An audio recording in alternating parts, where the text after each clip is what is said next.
gentlemen, gonna get ready and started with some athlete introductions here today. We got Mr. Nathaniel Blaze as the host MC here today. Gonna be giving some shout outs here. We do have two athletes, unfortunately, that had to drop out due to injuries. Dylan Dorsett being one of them. I think it might have been a hamstring injury, so he's gonna be sitting out on this one today, but still decided to show up and cheer on the boys, so you'll love to see it. And coming up next, we got Mr. Dan Haagen-Dazs himself competing here again today. Got big Brad Shepard out here today as well. And then all the way from British Columbia, we got Mr. Austin Ryan. Had a fun day on the power stairs versus his athlete Ryan Jabley yesterday.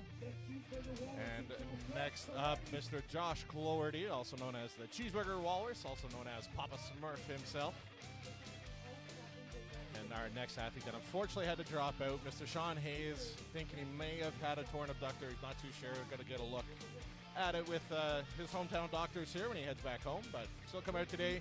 He's actually going to be sitting on the stream with me today. I invited him to come on down, sit down, so he's going to be providing some commentary, so excited to see him there. And next up from Calgary, Alberta, Mr. Dave Blake. And from British Columbia, tied in 10th place here, Mr. Jesse Campbell. And in ninth place, just 1 point ahead of him, we got Ryan Stickle coming out here.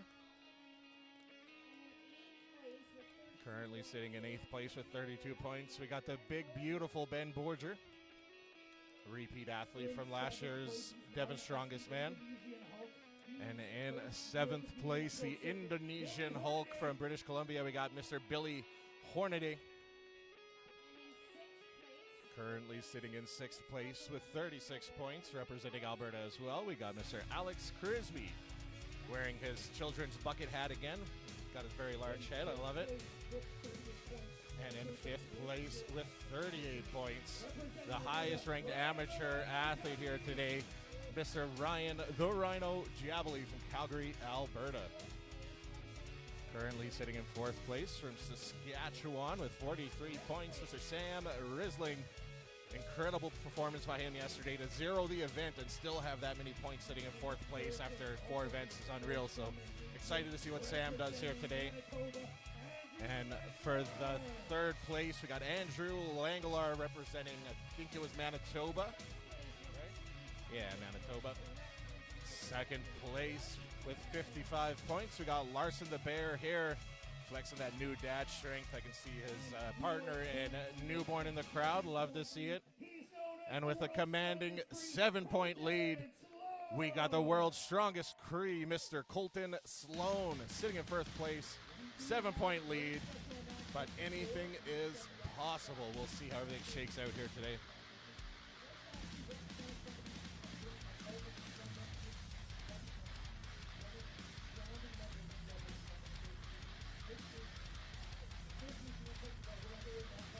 Sounds like they just want to give out a special award here.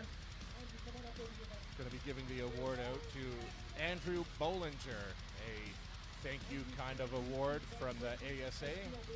He's currently the vice president of the Alberta Strongman Association. He's very uncomfortably walking up to the front. Doesn't seem like he's a fan of the attention, but just a little thank you. Been a part of the Strongman community since 2010. He owns a Strength Edge in Calgary, a super cool gym down there if you're interested in trying out any powerlifting, strongman, any kind of weightlifting. Check out the Strength Edge in Calgary, Alberta. And that's going to wrap it up for our introductions here. And we will be getting started with the Priority 1 Western Canada Strongest Man here in Devon, Alberta. If you guys are close to the area, come on down. Super cool events here today. They got a full-on festival here. There's carnival games, carnival rides, mini donuts.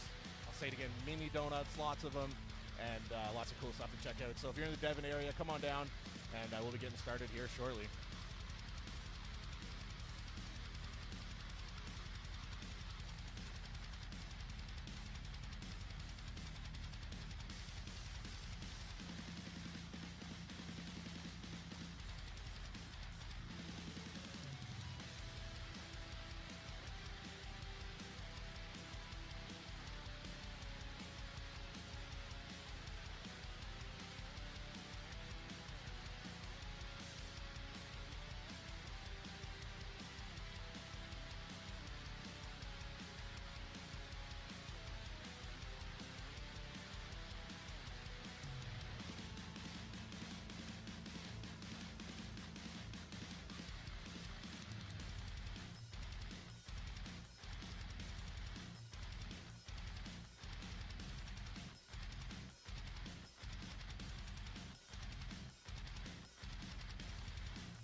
Mr. Sean Hayes. Can you hear me in your headset there?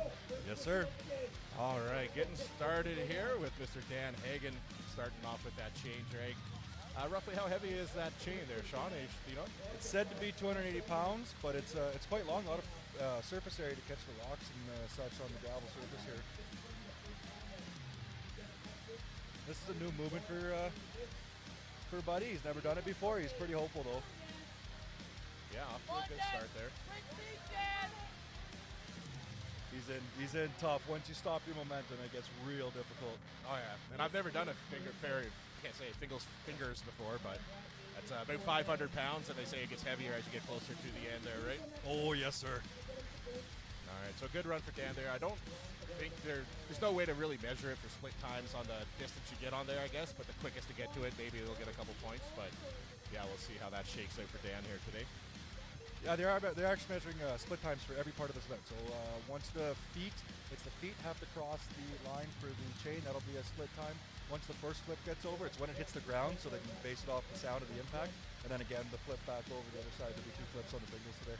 All right, yeah, if you don't get that first flip, then that's going to be the same points for everyone, I'd imagine, right? No, it'll be split time on the chain itself. There you go, yeah, that's what I meant. All right, here's Mr. Josh Papa Swerve Cloherty. Quick speed on that chain there. I was talking to Ken earlier. He said that was a Drawworks chain, he calls it. Apparently that's the chain they use on oil rigs to pull the drill pipes up and out of the hole. So very heavy duty chain they got there.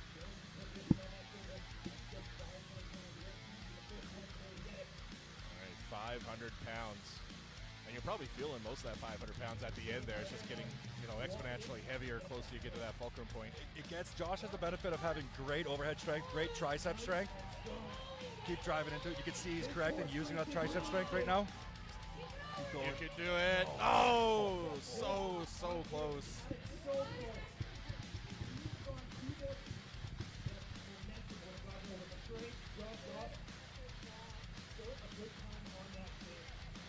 All right, coming up next, we're going to have Austin Ryan. Austin's a 105 athlete. So he weighs in at 231 pounds at a lot of the contests he does. He actually did one last weekend, PSL, Professional Strongman League 105 Professional Championships. I don't remember how he placed. I think he placed top 10, I think. But even coming into yesterday, his body must have been hurting from the weekend before. It was a 10-event contest. What event was that? PSL 105 Championships. So he competed last weekend and now he's doing this? Last weekend, again, it was a 2-day show, 10 events last weekend. And he's flying here. That's unreal. Good for him. Especially as a 105 athlete to be keeping up with the big boys out here. That's awesome. Yes, but he is at a big disadvantage just body weight wise into the Fingal's finger. This is a weight beats weight event a little bit. You can get your body weight pushed into it and driving up the diagonal. Yeah, I think it's safe to say height helps as well. 100%. Yeah. One of the smaller guys here, but still putting on a killer performance. All right, he's going to call it there.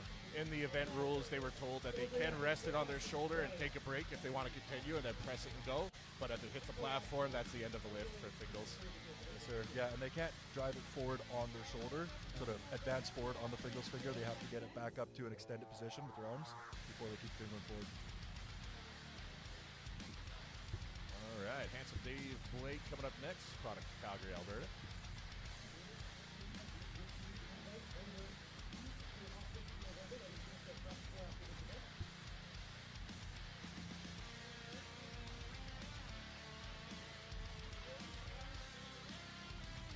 Boys are sacrificing some fingers here. It was decided to start with hands off on this chain, and because it's such a low grab off the asphalt, these boys are committed, so they're just going to scrape the skin off the end of their fingers to get grab it on it.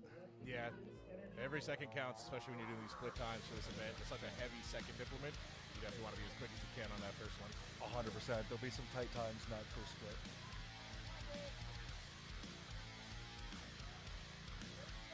Let's go. Let's go. Drive it.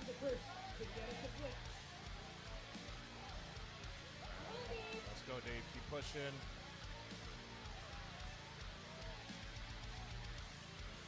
What do you say is doing the most work at that moment where Dave failed there? As you say, your triceps kind of doing the most work? Triceps doing a lot of work. It depends on your elbows a little bit. Some of these guys have younger elbows than some of us, and they can block their elbows out, take the tricep out of it a little bit. It's a whole body movement. You got to get your weight into it. You got to keep driving forward.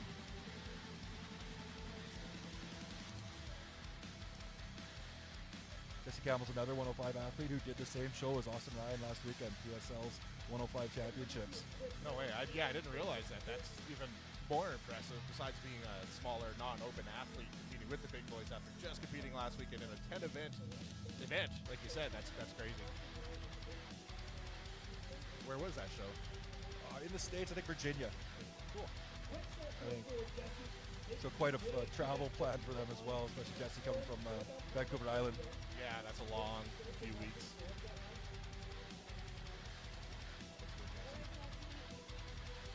Jesse's been competing since, I think, 2014. He's won BC Strongest Middleweight title 6-7 times. Middleweight being the 105 kilo class.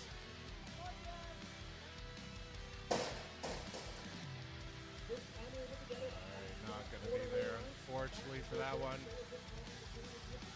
All right, coming up next, we got a young man known for his overhead pressing abilities and strong shoulders. Mr. Larson the Bear Hare coming up next. I was watching him in warm-ups here, and he was dominating that Fingal. Yeah, he was warming up by just doing it. So that's going to be an interesting watch here. Incredible run yesterday on that ring pick. He walked 9 seconds, 50 feet, 605 pounds. Great run. It looked like carrying the groceries in. He's so wide. He has great lat strength that he can puff them out. It didn't even contact his legs when he was walking with those dimmies. Yeah, very, very strong man.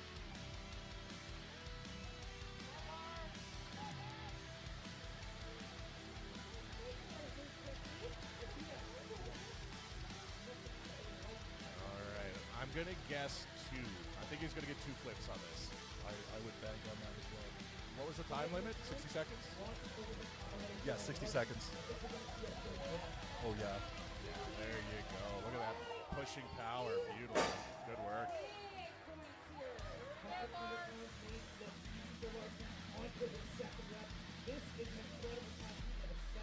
Oh, a little bit of a fumble there, but he's still driving through. He's moving. Keep driving, boy. Go, Larson.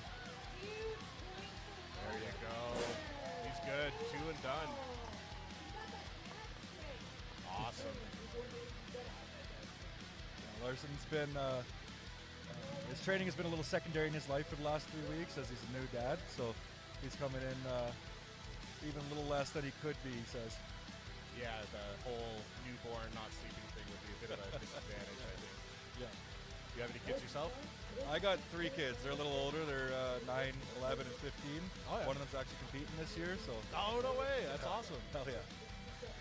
Well, feel free to give them a shout out if you're listening at home. Annalise, Eliana, Eddie, if you're watching, I wish I was competing for you. All right, big Brad Shepherd.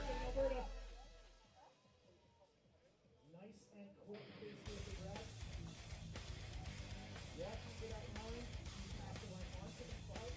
All right, let's see how he does here with the Fingal's fingers. Brad has a ton of static strength, Yeah. a ton of leg strength. He probably has the strongest legs here. I don't think anyone else would disagree with me. Yeah. Let's see if he can use them to drive through this.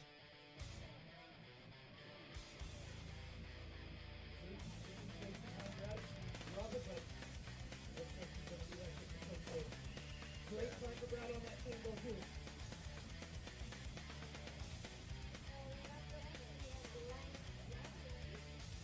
All right, coming up next, we got the Rhino Ryan Jabley, another athlete from Calgary, Alberta. He's actually the leading amateur in this contest right now. If he can make top 3 in the end of the day, he'll get his pro card. Yeah, the highest ranking amateur here, yeah, like you said. Good to see 5th place for him right now.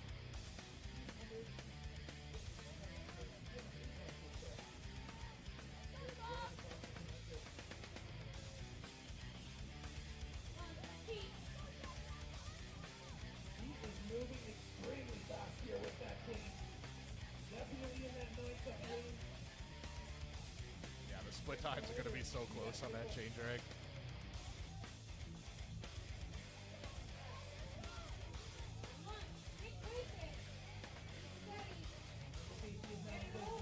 swinging his arms a little bit. I like Yeah, my going hands real on wide. there. Oh, he was looking strong there. I was thinking he was going to get it. Yeah, I like to keep both my hands on there as much as possible with quick transitions. Yeah, I thought that was interesting. It seemed like he was taking long breaks with the one arm. Yeah, and especially with this setup, there's a little bit of play in the pin at the bottom, so you can see some of the athletes when they have one hand on it, it'll rock a little side to side. Yeah, makes sense. All right, going to be having Ryan Stickle coming up next. Where's Ryan from again, Sean? Ryan's from Fort St. John up northern BC. All right. He's a great static athlete, big squat on him, big deadlift, big overhead. Big fella in general. Moving, moving. That may be the fastest time for the chain drag. Holy moly. He does have the shoulders to keep this up, I know this. He's never done this event. He asked me for tips in the warm-up. I said, try really hard. That was it. Good point, good point. All right, so as we saw, still one hand, it's a little wobbly. Oh, no. Lots of effort there. Yeah, did everything it could to try to maintain that lift, but yeah, got a little too sideways on him there. Yeah, and you can see with a lot of these athletes, it is a new movement for most of these athletes. This is rare to come up in competitions, in Canada here especially. So the balance just isn't there. Just think of a high schooler in the gym trying to do bench press for the first time. It's wobbly, it's wavy, it's weird. That's what we're seeing from these boys. Yeah, no, it's definitely Fingal's. I struggle saying that every time. Fingal's fingers, not a very common event. It's very different. It's common in the pro shows. You see World's Strongest Man and stuff, so it's cool to see it here locally in Alberta, getting the guys testing all their ranges of motion here. Helene in the chat, Team Crisby checking in. Alex Crisby's about to go here. Just walking up.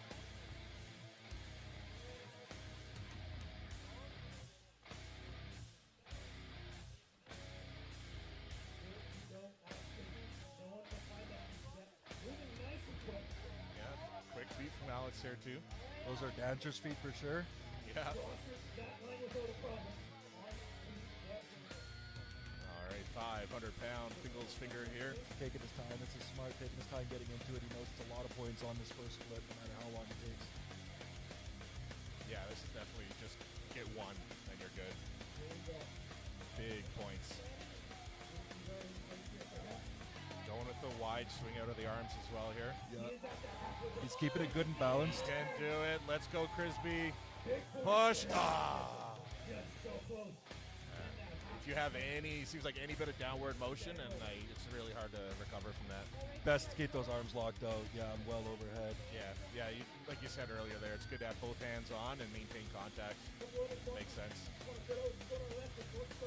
Sean, you got to check in on the chat there from, I'm not going to say that name right, Gian Sarame? John. John? She is one of Manitoba's strongest small people.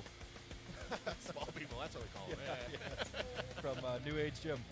Oh, okay. Yeah. Is that, she's dating, Tyler Manitoba. what's his name? Tyler, I call him Tyler Manitoba. I think it's Sigurdsson. Yeah. Yeah. We're missing out on him not being here this weekend. I hope his training for North Americans is going very well. Holy, Sam just flying. Look at that hair go. He's a high energy individual. If you've ever talked to Sam for more than a minute and a half, you know this.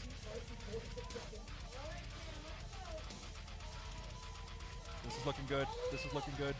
Keep the momentum, keep driving. Let's go, Sam. Keep driving.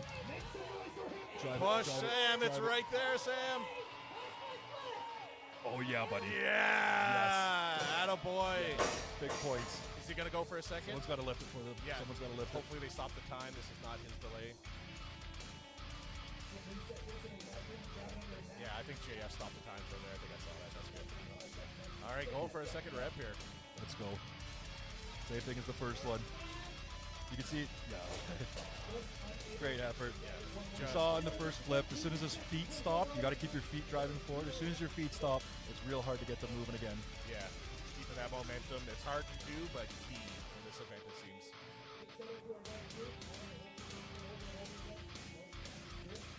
All right, coming up next is going to be Big Ben Border, one of the taller athletes here today. We'll see if that extra height really helps him out here, which I think it will. Tall and large. Yeah, he's a big, beautiful man. An absolute sweetheart. Talking to him, sometimes you're confused. You're saying that's the voice coming out of that large man. Yeah. And he's got I'm pretty sure he has a master's of social work as well, so he's a very smart dude. And if he's got a master's of social work, you just know he's got a big heart too, so it's Absolute sweetheart. yeah, kind man. He started off in powerlifting Yep. well back. He did very well in that as well. Yes, he's doing great. So he had that squat and bench, that static base underneath him. Made the transition to Strongman, I believe, in 2020 was his first show. He came out and did provincials out in Comox. Recently moved to Alberta, I think, last year. I love pointing out the fact that they need to use heavy equipment to reset the implement for this event. Like, literally need a forklift to reset this for the next athlete. Shout out to United Rentals for supplying the forklift for us.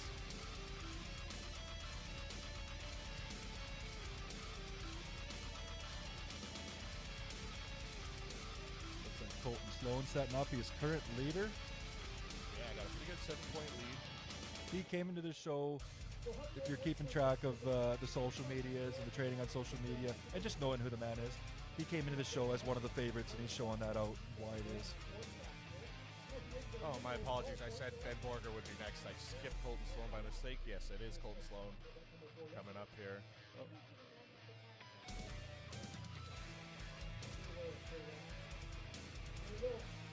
I feel like he's going to go through this confidently. He is one of the few athletes who I know has done Fingal's finger. He did North Americans last year where they had a Fingal's part of a medley. They had 2 separate fingers. I think he was saying this feels pretty similar to somewhere between the first and second finger at that contest. He was successful there. I feel like he was a little slow on that change, right, compared to the other guys. And Larson here has 2, so I think if he wants to take first, he's going to have to get 3. But we'll see what he does here. Drive the feet, drive the feet, drive the feet, drive the feet, drive the feet. Push. Come on, Colton. It's right there, buddy. This is big for his show because Larson had finished 2 flips at his second place in the overall standings. Yeah. That would have put a big separation between them. Playing it smart, leaving it there. Yeah, it's a good point. We still do have Ben Borger, Billy Hornaday, and Andrew Langlar, though, so he's fairly confident that they're not going to get 2 or 3 reps on this. I think he's okay with losing that 1 or 2 points versus how hard that is. I'm not sure he was confident in getting that second flip, and if it was, how much energy it would take out of him. Yeah, we talked about it a bit yesterday, the mental aspect of this as well. You got to think about what's coming up next, how you think your other competitors are going to do, where you need to give a little extra effort, right? Yeah, I remember we're in a 2-day show. This is first event of day 2. Yeah. Everyone was feeling pretty sore in the morning at breakfast. Yeah, I could imagine. Yeah, make sure you remember that effort he put in at the end to get that flip over when the standings run out at the end of the show. Because that bit of effort, that extra effort he put in might be the difference between some of these podium placings. Yep, absolutely. Super cool, fun event to watch. Also excited for the Circus dumbbell coming up next. As mentioned, it's got 2 drill heads on either end, and it's some of the coolest things I've ever saw. It's going to be an interesting watch. Andrew Langler, he'll probably do really well on this event. He's the last one to come up. Billy up next after Ben, though. This is Benny Borger. Iron Age Radio commented in the chat, Sean. He said, Tyler, Manitoba, I like it. Well, when he came out, he was the only athlete from Manitoba that we had seen for a while. Yeah. Especially when he became pro. He was Manitoba's first pro in a long while. So he was the representative for Manitoba. That's why I've been calling him that. Yeah, no, it's awesome. Ben, the 500-pound Fingal. Ben, none of these guys have touched the spring other than this morning, have you? It's like a little unsteady there for Ben. He is definitely figuring this event out as he's doing it. But he's looking strong. Yeah. He's looking strong. He has the benefit of height and weight that he's using appropriately. He's keeping long. Come on, Ben, you're right there. Yes, Get that yes. rep. Push. Attaboy. Good work. He is definitely an athlete's favorite athlete, so I know all the boys in the back are happy to see that. Oh, yeah, that's awesome, man. That's good. All right, the Indonesian Hulk coming up, Billy Hornaday. Yes, sir. Yes, he's a new pro. He won, as the announcer saying, Amateur Nationals last year. He got second place to get his pro card. This is his first pro show. I really like Billy for this event. He's tall. He doesn't have quite the body weight of some of the athletes. He's definitely tall, but he has an aggression to these lifts. He approaches it in an aggressive manner, which will really benefit this finger. Yeah, that's awesome. Excited to see it. A lot of the athletes I've gotten to know have kind of, show names, nicknames. Billy being the Indonesian Hulk. I don't know if, do you have one? Do you have something you go by? Someone called me the Mammoth one time, which I kind of like, but I've never, I haven't monetized it yet. Okay, fair enough. Yeah, good way to put it, monetized. Yeah.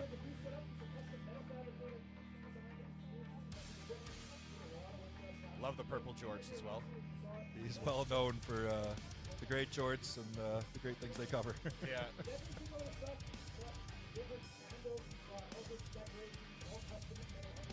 He's a high energy guy. The other thing I'll say, he does have he comes into the sport with a rugby background.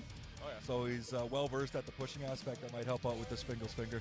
Oh yeah, I played rugby for a few years too, and you're in that scrum, and I was a loose head prop, and you're just driving as hard as you can. Yep. You gotta have legs. Representing British Columbia, let's go Billy! Oh yeah, Billy. Fast time on that drag, really good there. Billy's the top BC athlete right now in this show, so I'm really cheering out for him being from BC myself. He's won BC's Strongest, our amateur contest, BC Strongest Man, the last 2 years. Yeah, I streamed it in Kelowna there last year. I saw him competing. It's the first time I saw him compete. Drive it. He's keeping those elbows locked. He's keeping those elbows locked, giving himself the benefit of pushing. Yes. Let's go, Billy. Hell yeah. Attaboy! There's that Hulk side coming out. He's happy with that. All right, one and done. You can hear the guys in the background saying, go for a second. Definitely had the strength in it, but I think, yeah, as we mentioned, saving some juice. All right, last athlete here for event number 5, event number 1 of today, Mr. Andrew Langlar is coming up next. He's the tallest athlete out there. I think he's about 6'6".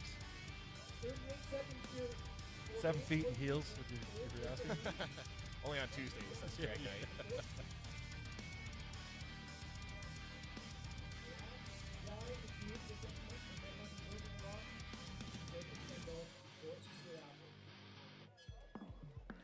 Andrew's looking at the points hard today. He had a little, he had a hiccup in the second event. I don't think his grip held on like he had hoped.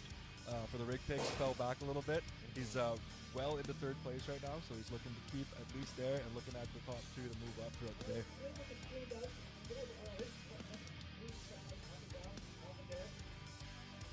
All right, they pre-chalked the chain as well before the event for the athletes. Still a little white there on the front end. 280 pound game for the Manhood. Just pretty new to this sport. He got his pro card last year. I think his first pro show was Westerns last year. He came into the sport strong. He has a powerlifting background. I think he squats, got to be close to 8. He deadlifts at probably about 8. Nice. Yeah, look how tall he is. Yes. Holy. Using that length. All right, looks like he's going to go for a second one. Yeah, the height definitely helps, but that is not what is happening. This man is a strong, strong man. Beautiful second attempt. Will he do a third here, Sean? What do you think? I don't think there's a third available for him, but if he could, he would. Yeah. Let's go. Big push. Let's go. Let's go. Let's go. Stick with it. Remember, this is going to be a tiebreaker to pull him out of that big tie for one flip for a bunch of these athletes. Nice. Hell yes. So that'll come down to him and Larson, whoever got that fastest. It was pretty close. I can't remember who would have been quicker on that one. Yeah, I think he was faster on the chain. I think Lars was a little faster on the flips. It'll come down to real close. Oh, nice. He beat it by half a second before he lost that rep. As Nancy just said, super close there. Awesome. Love to see it. They're resetting, but I think they're done. Yeah, no, they're done. I think the volunteers just didn't realize. But yeah, we're going to be taking a break here now. Going to be setting up for the Circus dumbbell event, 200-pound implement there, as we mentioned. And in the chat there, I love the I love the chat today is real active. Lots of chirps going on there. I'll scroll up so you can see this one, Sean. Where is it? This one right here. I know Jeffers is at home whispering to himself, I'd be winning right now. If you know Jeffers, you know that's true. It's funny. And I don't know if he would be lying. Another tall individual himself as well, big boy. Jeffers is good at everything. He's one of those people that I'm sure he plays Jenga really well. I'm sure he shoots basketball really well. Everything he does is crisp. His movements are crisp. He's a very impressive athlete. Yeah, good guy. He's fun to have in the chat. He's a good time to have around, so good stuff. Rep RPE11 says he ain't that good at press. He's working on it. The chirps never end. The chirps never end. All right, we're going to go offline here for a little bit, grab a drink, and get ready for the next event, and we'll be right back.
All right, ladies and gentlemen, while we are waiting, we are lucky enough to have another interview here. We're going to be having Mr. Ryan Stickle doing an interview with our lovely Bailey Deshane, our field correspondent, along with young Blakely here. So I'm going to pass things on over to them and get a little interview here.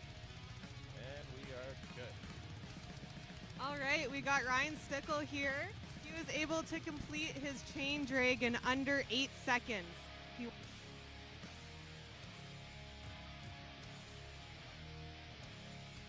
She turned it off. I think she turned the power button off. I think so, yeah, I can't hear you. 1 second, I think little Blakely just turned off the microphone. I'm going to fix it for you real quick. I think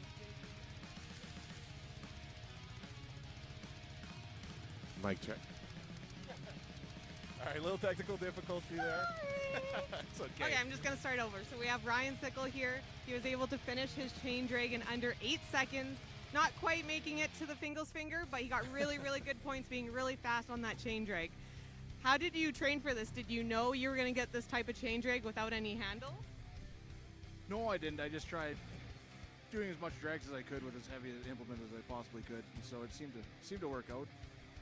Have you ever done a Fingal's finger in a competition, or do you have a Fingal's finger you can train with? No, I don't. This is the first time I've ever gotten to get my hands on it, so it was fun. It was exciting, and obviously the pros showed why they're pros and were able to flip it, but it was heavy and it was fun. But yeah, I think inexperience was a part of it, but yeah, the strong guys were strong for a reason, and they managed to do it, and I couldn't today.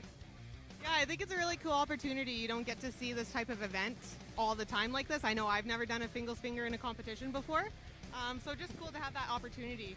What what event are you looking forward to the most this weekend? The squats, I was hoping for big things out of that. Didn't work out my way either, but I'm excited for the yoke. The yoke and the truck pull, I think that's going to be good. I think the fans are going to be able to see a show for that. Should be fun. Okay, I'm really excited to looking forward to that. That's going to come up later today at Western Canada's Strongest Man. Thank you so much for taking this time to interview. Blakely, any last words? Can you say, go Ryan, go? Can you be shy? Okay, all right, thank you very much. Thank you, guys.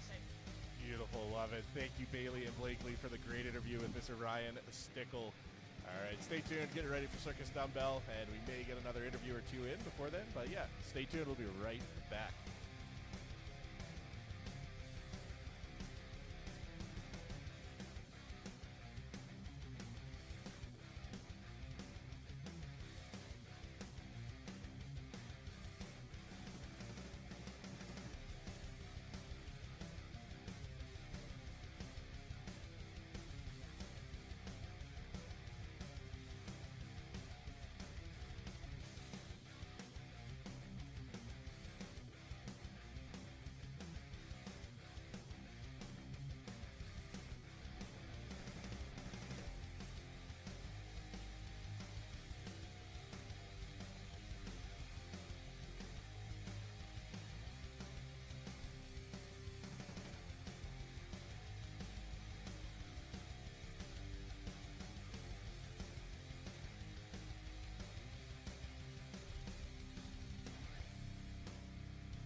are getting ready to get started here with event number 2 today, event number 5 overall of this 2-day competition to discover who is Western Canada's strongest man.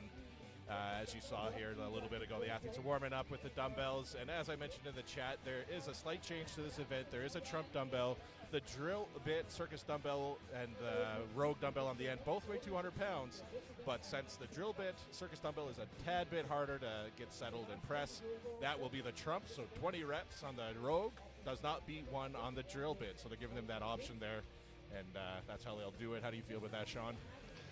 It's the right move for this contest. We don't want to see half the field zero.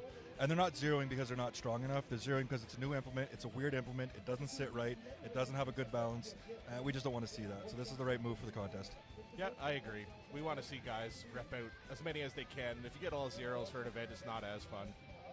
Unfortunately for the boys, it's put some strategy into the event. And nothing a strongman hates worse than trying to strategize a strength event. Yeah. It's a strong man, not smart man. 100%. All right, here's Dan Hagen. Ooh, almost had that first rep there. Didn't quite get the hold the control at the top.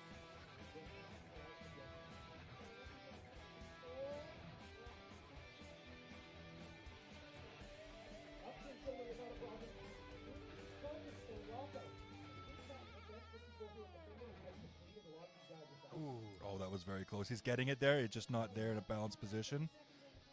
This isn't a case where I would say he should stop trying. He's not going to get it. He's very close. This is within him. Absolutely. He has it. It's right there. He just needs to get under it a little more, get that arm straightened out from the lockout.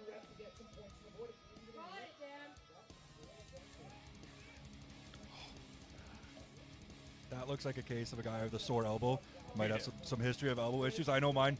As soon as it gets the lockout, my elbow says, let's not do this. It fights me. Yeah, fair. Keep your joints healthy. All right, Josh Cloherty is going to be coming up next. This Daddy looks like Smurf himself. The chat is just insane today. The conversations going on in there. RPE 11 called this event with the drill bit circus dumbbell the Goth Mommy Circus Dumbbell of Doom. I will be petitioning the name change of the event to that as well. Thank you, RPE 11. Josh is a great circus dumbbell. He has the shoulder strength. He has amazing tricep strength. He also has the positioning, the flexibility in the shoulder. This is his favorite event, I would say, if not real close to. Yeah, it seems most athletes do have that one event that's their bread and butter, and circus dumbbell is it for Josh, I feel. I think he might have the current Western Canadian record in this event. Ooh, so close. I missed the rules because this is a last-minute change, but can they go to the rogue if they want? Yes, sir. Yeah, they can switch back and forth whichever way they want. Okay. Josh feeling like he can do this, though. He's giving it a go. 200 pounds.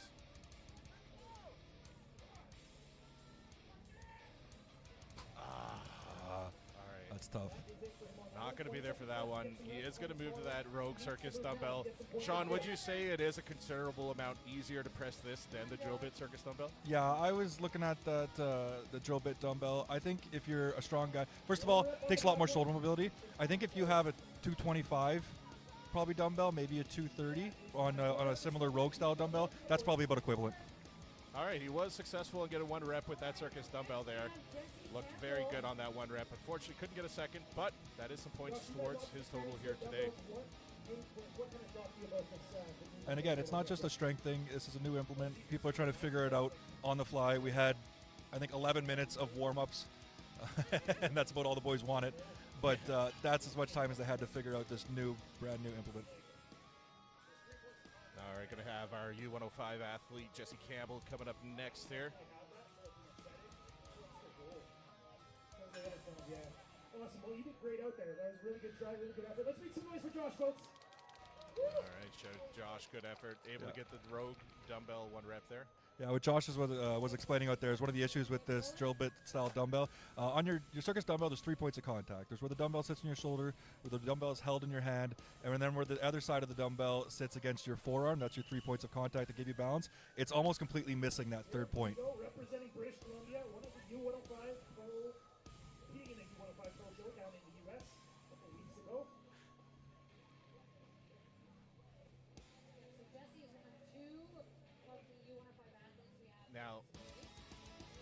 Ooh, not going to be there. Unfortunately, going to reset here. I did mention I do have a Nerf gun to shoot people that are in the way of the camera for the athletes, but I feel like JF is one person I will not shoot today. He can stand wherever he wants.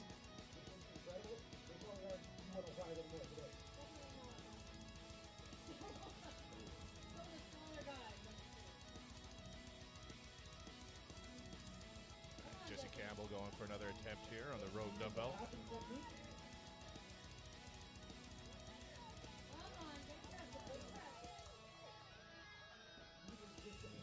Unfortunately, not feeling it. Running out of time for Jesse. Not going to get a rep on that one, unfortunately.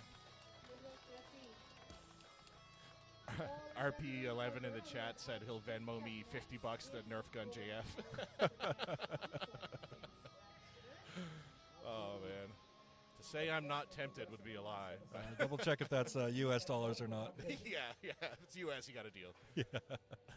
I don't think we have Venmo in Canada, do we? I have no clue. Yeah, no, it's only America, yeah. All right, looks like Crisby's going to go ahead and save himself and just go with that rogue dumbbell. Again, 200 pounds, both these dumbbells, but one is more awkward than the other.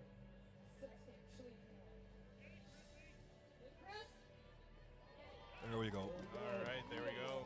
First place so far. One more rep puts him in the lead. Once again, though, we still have another about 15 athletes to go, so he has to set the pace now.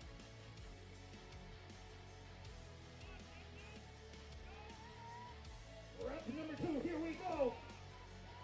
That was a good rep. That was even better than his first rep, I'd say. Yep. Yeah, I could see a third coming here. What's the highest reps on this so far? This is so far our leader. Yeah, 2 reps, 5 seconds left. He won't get it. 5 seconds is tough. If you He's going for it. You could snatch it. Go, push. Rep number 3, here we go. He got the down command. That's 3. Wow. Oh, I thought he said 5 seconds. I must have misheard him. Sorry. Oh. He's still going. He got 3. Will he get a 4th? Alex Crisby. Oh, so close. 3 good reps, though. Alex Crisby, folks. Great performance with 3 reps on the 200-pound rogue style dumbbell. Absolutely. Good work, Alex Crisby. All right, going to be having Big Brad Shepard coming up next. Brad is one of our veteran pros. He's been in the game for a long time. 2019 Western Canada's strongest man, I'm quite certain. Yep, as we mentioned, the heaviest squat in Canadian history at 1,003 pounds. That had power to the platform, I think 3 years ago. I was there for that one, streaming. Incredible to see. All right, Brad, big press. Here we go, 200 pounds for Brad. Got it in the air though, doesn't have to reclean it. Come on, big leg power, let's go. So close for Brad there. Is he going to continue? He doesn't have enough time. No sense giving up right now. He's going to try the harder one though. He wants the photo. He He wants the photo up. picture. Forever the showman. Yeah. You got to get it there. You can see he's trying to do that. Mom, take a picture. It's just too long, too awkward. Brad seems to get it up. That is okay for Brad. Not going to be there, unfortunately. Great job, Brad. What a great sportsman. It's all about the social media post afterwards, boys. Oh, yeah, we got to do it for the gram. All right, another amateur athlete here, the most handsome Dave alive, handsome Dave Blake. Here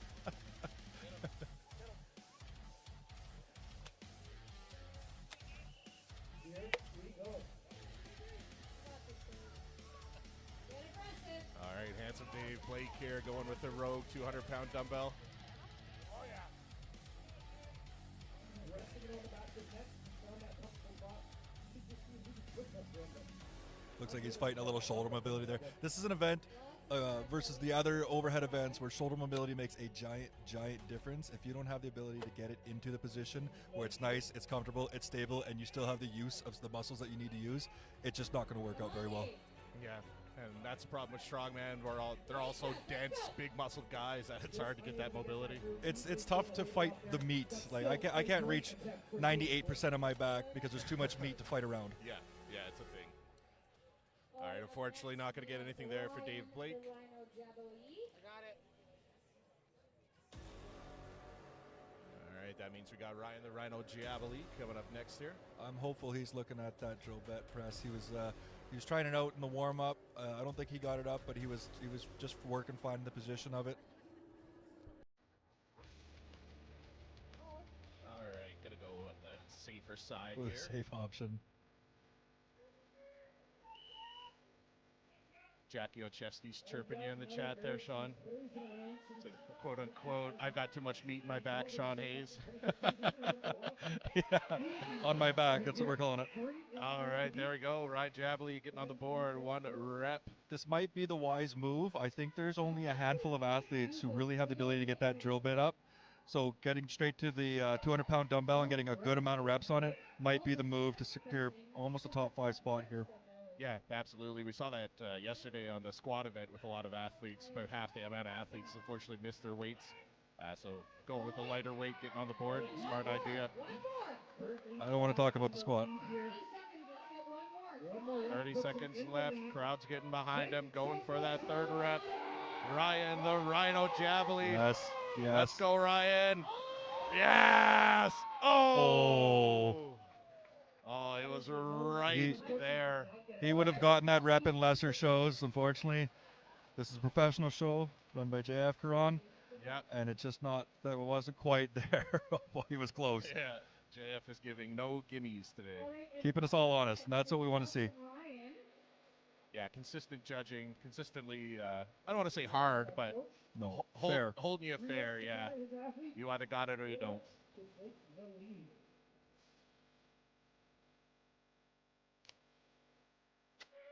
All right, and I think I just heard Nate say that it is 2 reps to take the lead here. Or 2 reps is the lead. So where Austin might be a bit smaller than some of the athletes, have a lot more athletic. This is a good technical dumbbell. Yeah. You can see him leaning away from the dumbbell when it's on his shoulder in the rack position. That's to get the dumbbell on your center line, so that if you draw a straight line down from the center of the weight of the dumbbell, it goes straight right in between your 2 feet. Yeah. Oh, no. And that's exactly what we were saying with consistent judging. That is the exact same call that the athlete before did not get either. Yeah, if you could see JF's face there, he was smiling when he was holding it. There we go. Oh, he's going for it. 3. Oh. Good run from Austin Ryan there. Hell yeah, Austin Ryan. He's the reigning BC 105 kilo champion. Love it. Good work. 7 athletes left to go. Nobody has gotten a rep. All right, we got Mr. Ryan Stickle up next. Ryan has the overhead strength. I know he has the overhead strength to do whichever dumbbell he wanted to do. Unfortunately for him, he does not really have access to a circus dumbbell. This is almost a new movement wholesale to him. All right, Ryan Stickle, here we go. Yeah, you're seeing it's a little bit new movement to him. I think he's holding it a little far out on his shoulder rather than behind his neck, behind his head a little more, close to his center line. You make the smallest adjustments and it completely throws off the game. That one's getting back there. There he goes. JF. And what you're seeing is pure strength on that rep. To be able to press it out, hold it there. It wasn't a classical circus dumbbell. You're supposed to jump up, catch it in the lockout, and then hold it there. That was a circus dumbbell press out. Yeah, that was a full-on stick press on that one. That was almost like an old school bench press, you'd see. Yeah, RP11 in the chat saying that's like Big Z. That's one of his presses. Yeah. Looks like he's going to call it there. That was a great rep. I would be happy with that rep myself. Yeah. As much as this event is the press, that clean takes the good out of you as well. That's a lot of effort given up to get that weight up to the shoulder. Oh, yeah. That's why you'll see some guys, they'll try to save it and land it on their shoulder as opposed to drop it just to save that energy. Benjamin Borger, he also is a fellow. I was talking to him in the back there. Shoulder mobility, not his forte. You can see he has quite a bit of meat. Someone in the chat let me know earlier, I pronounced his last name as Borger as well, but they said it's Borger, like burger. So I was like, oh, I didn't realize that. So it's Ben Borger. New to me. I always called him Borger as well. He's too much of a sweetheart. He's never corrected me. I think I've called him Borger for the last 8 years. You could have called him Steven and he wouldn't have said anything, I think. All right. Take a little breather here. I know he's got a good log. I can't remember him performing too much on dumbbell. I don't remember seeing it much. So. Like I said, I think he suffers from shoulder mobility. You can see again, it was held a little bit out towards his shoulder, not quite in the classical position you want to see, and that'll harm you all day. Circus dumbbell is all about positioning and balance. All right, coming up next, we're going to have Colton Sloan, current first place leader with 3 points ahead of Larson Hare.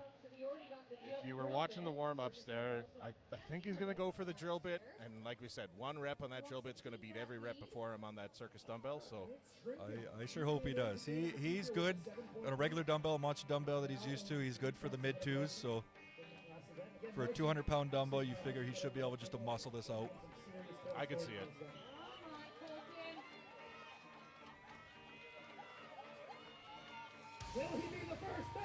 All right, crowd getting behind him here. He's Yes, good. pure power, pure power. First rep. All right, looks like it's up to the athlete to reset it here. Okay, just gonna push it where it stands. They probably didn't specify in the rules to bring it back to the mat, so why would he? Nice. There you go. Look at that. Puts it back where it's supposed to be. One fun thing about this dumbbell, if you were thinking you could, you've seen some people use a circus dumbbell style where it's put on end into your trap. The drill bits on the end of this dumbbell actually rotate. They free rotate, so if you do try to do an end standing style dumbbell, it'll probably rotate right off your shoulder. Oh, I didn't realize that. That's a good point.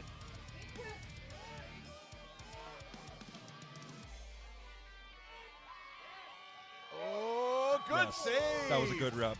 Attaboy. That was unreal. 3 reps on the trump, drill bit, the dumbbell. Love to see it. Oh yeah, big event for him. Beautiful, good work, Colton Sloan. And he needs it because, as you can see on the scoreboard, he's in first place. Larson Hare coming up 3 points behind. Larson has a great dumbbell as well. Great all-around overhead on Larson. Yeah, he holds the Canadian record for the heaviest natural log press. He just beat this year, a few months ago actually. All right, coming up with the Indonesian Hulk, Billy Hornaday. He's going to be going with that Rogue dumbbell here.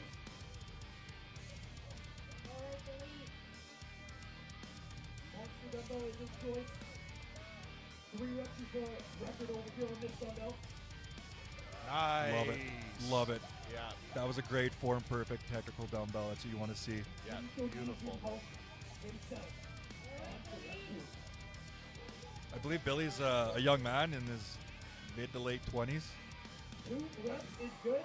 Nice. I think his first Strongman show might have been 2023, so he's a little bit newer to the sport, but he came up fast. Yeah, definitely making a name for himself. This is a big show for him, getting some eyes on him. He's okay, giving us a thumbs up. He's okay. Looks like he's going to be going for another 10 here. 10 seconds left. 1 rep to tie. Let's go, Billy. Yes. Oh my gosh. Oh gosh. I don't think it would have been in there anyway, but as soon as you contact it with that second hand, it's a no rep. Yeah. Good work. He's happy with it, though. You can tell he's having fun out there. I've never seen him not have fun. All right, we got Sam Risling coming up next. Sean, if you were feeling good and you were still competing today, would you went with drill bit or rogue dumbbell? Drill bit, 100%. Yeah. I've been training for, as soon as I seen it, it's a long implement. I have a Titan dumbbell. If anyone knows Titan, it's a 10-inch dumbbell, but it's quite long. I've been standing it up on the end, trying the style. That probably won't work.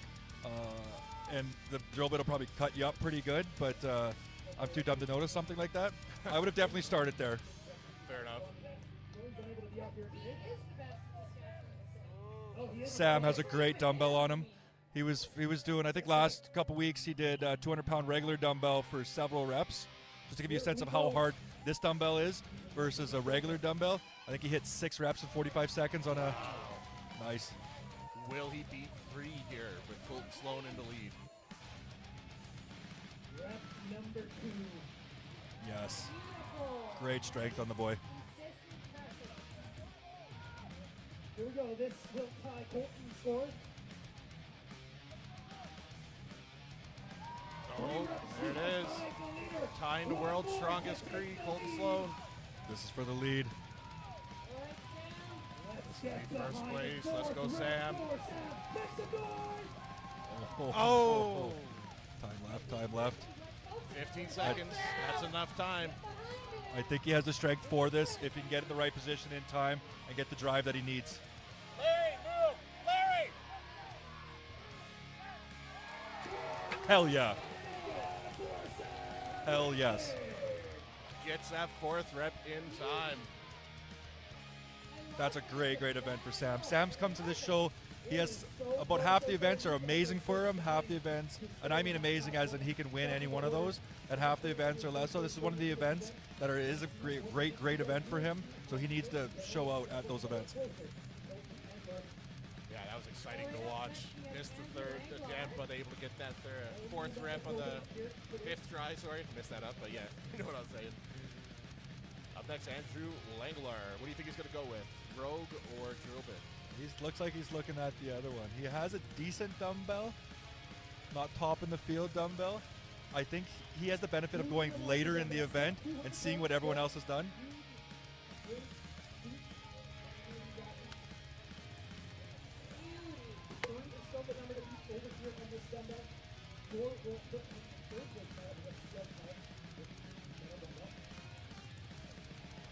It's definitely a case of 2 different dumbbells going on here. You can see he's a little bit newer. He's trying to figure out the clean in his strongman career. Yeah. But when it gets into his shoulder, he has the power and the drive, the explosion to get it up. Ooh, so close there. I rolled on him. One more to tie.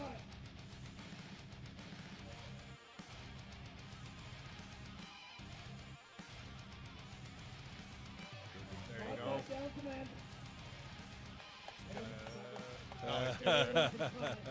How many reps was that? 3 reps. 3 reps. Put him in tied with Colton Sloan, 2nd place there. Nope. Colton was 3 reps on the. Oh, that's right. Dumbbell. Sorry. Yeah, the drill bit. Yeah, correct. New father. I think he's near the top of the boys on the other dumbbell, rogue dumbbell. Alberta. He is actually the short All right, last athlete to go here. Larson the Bear Hair. I feel like we should stop calling it the rogue dumbbell until they send some money. Yeah, especially on this stream. That insignificant dumbbell on the corner there. Yes. All right, is Larson going to go with the drill bit or the rogue? What do you think? 100% drill bit. I see them practicing with it in the warm-ups. The MC Meg is saying that she's predicting 5 reps on the drill bit here for Larson Hair.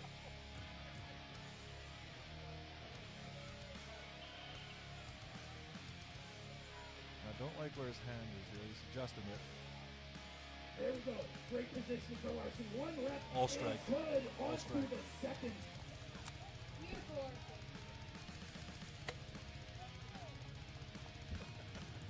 Rep number 2 is for Larson.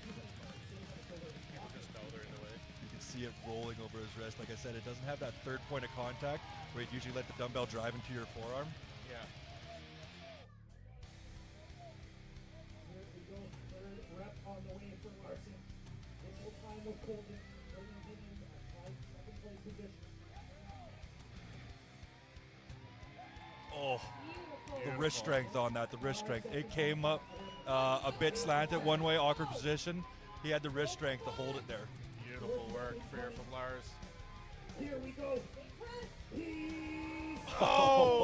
Almost did it again. Like I said, that was great wrist strength on that 3rd rep. Yeah. A lot of lesser men wouldn't have had that rep. That was impressive. Yeah, good work for Lars. What was the final count on the reps there? 3 reps. 3 reps. Which- So Carson taking the win. Ties him with Colton Sloan. They're going to stay 3 points apart going into our 7th event. I meant to say Larson and I said Carson, but I meant to say Colton. I got all confused. Anyway, yeah, it looks like Colton taking the lead there with 4 reps. And Sorry, Sam Risling took the lead with 4 reps. Colton Sloan and Larson tied for 2nd with 3 reps on the drill bit dumbbell. there we go. Yeah. I got too distracted shooting people with the Nerf gun. I don't know what all the problems are, but lots of work went into this. All right, they're just going to be having a little talk there. We're going to be breaking things down, getting ready for the next event. What's the next event here, Sean? It's going to be a yoke into a seated truck pull. It's going to be a 1,000-pound plus yoke. We're not sure how much it's going to weigh out. There's going to be some gals standing on it. We're not sure what they had for breakfast. I haven't asked them quite yet, but it's going to be somewhere north of 1,000 pounds for 25 feet. Immediately from that, into a seated position to do a hand-over-hand truck pull. I think it's a 30,000 pound. It's a tractor trailer sitting over there. Looks goddamn beautiful. And that's a 50-foot pull for best time or most distance, and I believe it's a 90-second event. That's a scary looking truck. I zoomed in on it on the feed there. Like, that thing is just intimidating. You know, Oh, that is some Mad Max ass shit. That's what I couldn't think of it. That's what I was trying to say. Yeah, Mad Max kind of truck. Super cool. Yeah, but 1,000-pound yoke, and then moving into that heavy truck pull for 50 feet. Going to be a taxing event here for these athletes. Excited to see it. And yeah, we'll be back here shortly. Anything to say, Sean? I appreciate you guys watching. The athletes appreciate you guys watching. Thank you so much. Yeah, I appreciate it. Thanks for tuning in, and we'll be back shortly for the next event.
gentlemen, we are ready to go here with another interview from my lovely field correspondent, pro strongwoman Bailey Deshane. We're going to be having a chit-chat here with Mr. Alex Frisbee, so I'm going to turn things over to her here and see what Alex has to say. All right, so we just finished with that crazy Circus dumbbell event.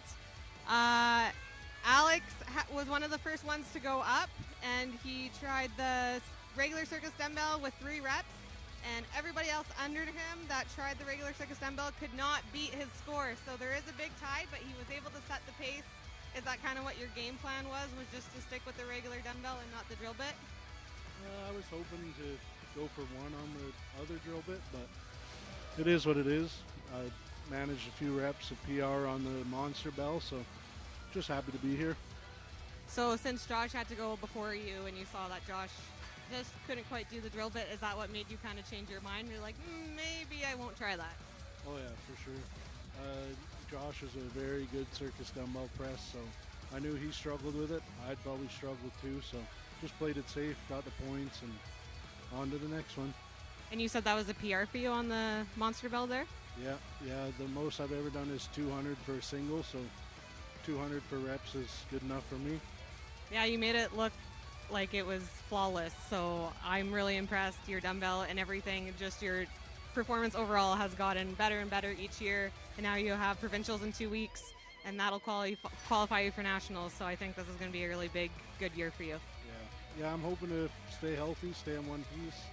Provincials in 2 weeks, King of the Klondike in 4 weeks after that, so keep busy, keep in shape, and hopefully head to nationals in October. So what do you think about these last 2 events? Are they going to be good for you? Think you're going to be able to climb a little bit higher? Yoke is good for me. Seated pull, I've never done a rolling seated pull, and stones is like my Achilles, so hopefully just won't zero. Cool. Well, I think that's a pretty safe game plan. I hope you can get a few more points on the board, and I hope you're having fun this weekend. Thank you. Perfect, thank you. All right, another great interview there from my field correspondent, Bailey Deshane, talking to Alex Frisbee before we head into the next event, which is the 1,000-pound yoke, which is impressive enough, but then you're leading into this Mad Max-esque semi-truck that they're going to have to pull. That's about 30,000 pounds there as well.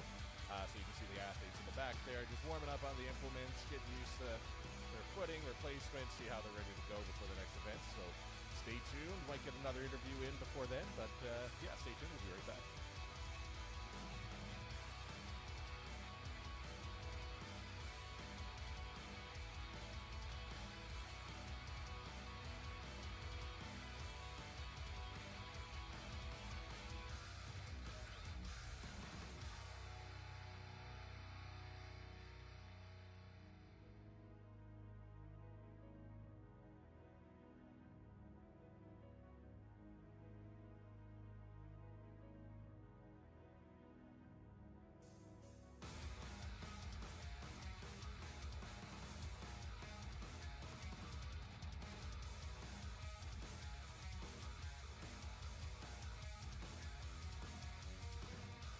All right, we got another interview here with the beautiful Sam Risling with that beautiful head of hair.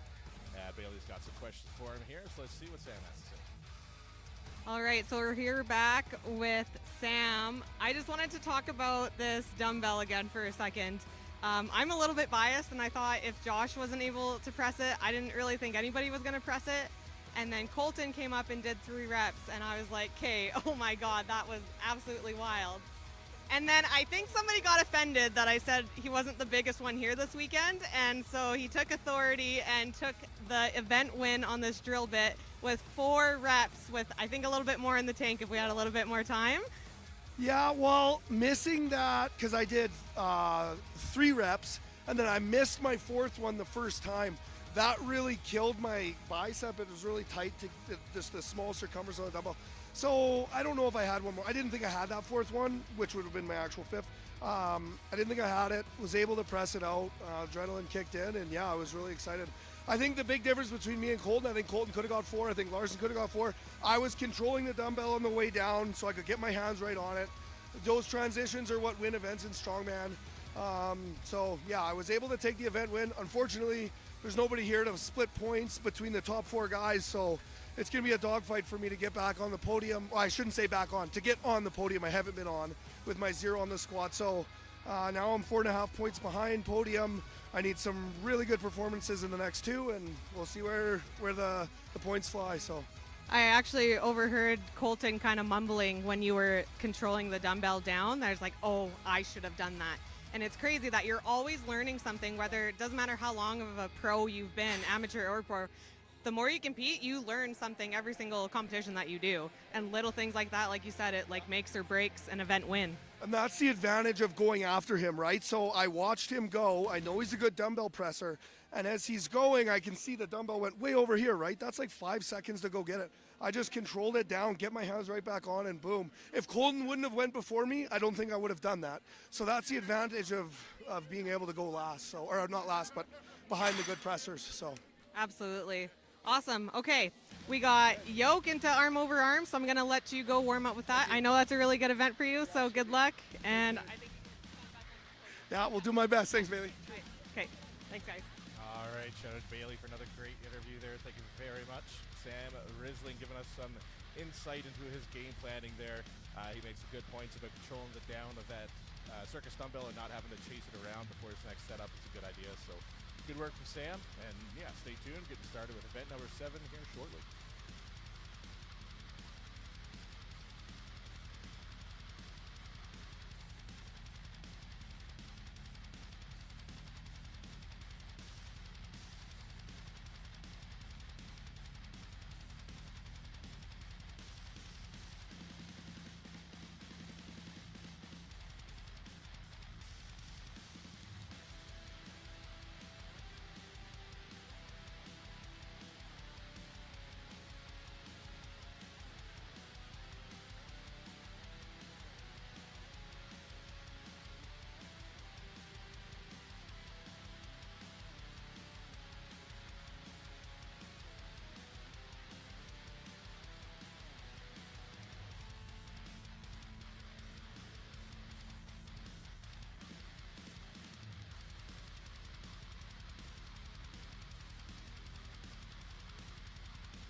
gentlemen, going to be having another quick interview here before we get started. Bailey was able to track down Tristan Hoth, the 2024 fifth strongest man in the world. Just going to give us a little interview here and see what he has to say. All right, so while they're setting up for the second last event, JF's just going over a few things. I just wanted to talk to Tristan a little bit about what he thinks about going on for the weekend. So if you don't know who Tristan Hoth is, he placed fifth at World's Strongest Man last year in 2024, and then he made an appearance again, but he's always here volunteering and cheering on the local athletes in Western Canada. And yeah, he's been JF's second hand this weekend. He's been judging. What do you think of all these very unique events that we've been doing here in Devon? I think I like the uniqueness of the events. It gives like a different aspect to the sport, and for some of the people, it's like when you work in the oil field, I guess, like they try and lift some of these things for fun or like try and like move them around. So I mean, it gives like a real world perspective to like squatting a drill pipe. Like no one's ever gonna see that again, right? Like just stuff like that. But as per his perspective, I was like, those things go deep in the ground, and they have to use them with like machines. And I was like, we're out there squatting, and then like the drill pipes or the Dinny stone's really cool. And I think like today has been a better movement event. So I was like, the Circus dumbbell is really cool, and I'm really excited to see what the guys can put up for stones. Yeah, the stones is going to be very interesting, especially doing 8 events, technically 10 events with all the supersets. So that's a lot to do. Do you think anybody's going to attempt the 500? I think like a 450 will probably be the most that someone lifts. The 500, the 475, I think after 2 days of competition, 7 events, and the heat today as well, I think it's going to be very technical for stones, and I think like we're not going to see the numbers that I'm bringing to the show.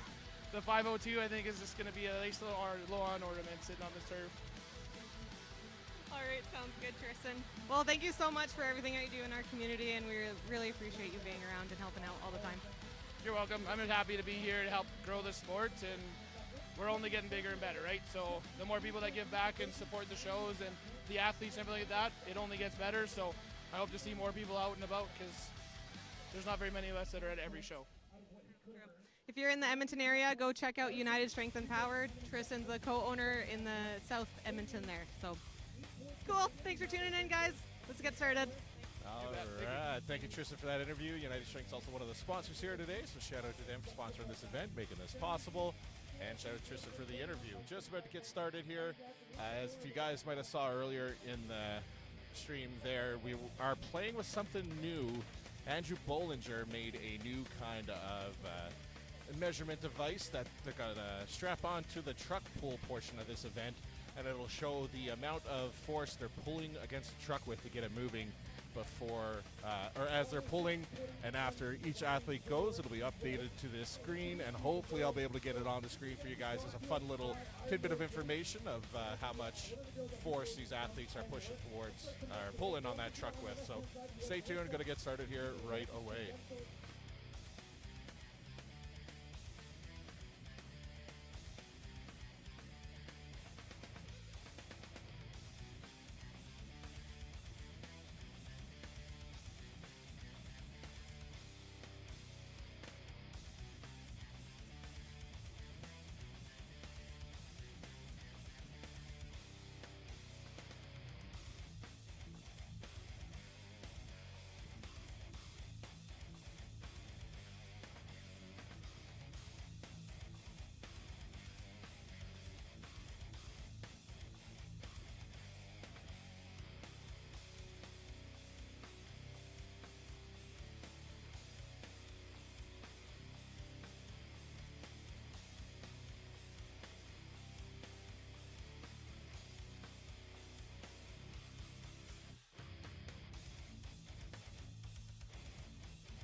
gentlemen, about to get started here with event number 7 of Western Canada's Strongest Man, presented by Priority 1.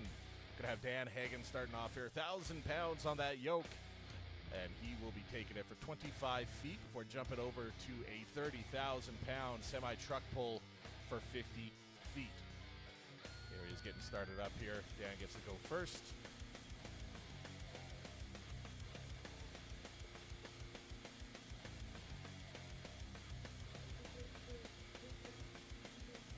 Just wait until they can get their hands on the tape measure, just to make sure in case an athlete does not get to finish the truck. They want to measure each individual increment to make sure they get the right points across to the right athlete.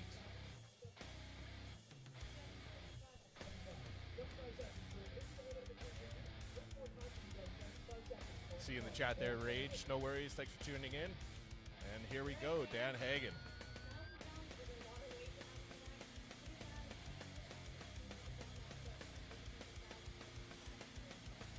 Picking up some side-to-side, a little bit of lateral movement. That kills your yoke walk. You want all your motion heading straight forward in a straight line.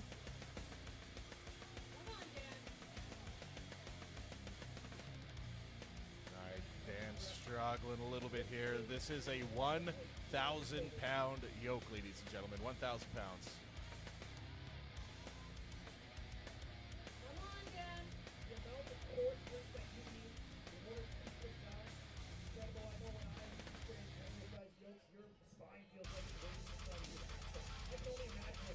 I love that he's pushing through. He keeps going. He doesn't know how the other athletes are going to do. Maybe they only get a few steps, or they get in the right spot. And his extra effort in the last 15 seconds makes the difference. Absolutely. Every inch counts in every single event. All right, getting close on time here. JF closing in. All right, I think he's going to be tapping out there. It's very taxing to constantly pick that weight.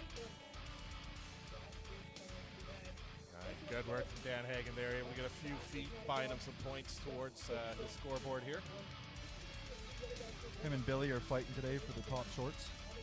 Yeah, definitely. Dan, I love the sunflowers. He's definitely got some brownie points, but we'll see. I think one of the sunflowers is right in the sweet spot. If he turns, yes, sir, it is.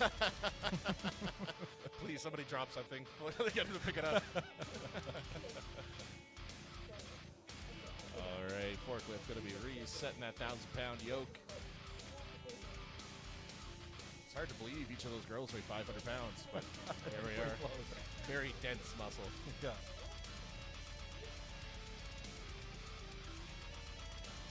Strong Manitoba in the chat saying, Tristan's a great interview and all, but let's bring back the baby. Likely maybe interviewee of the year here on Power Hit the Streams.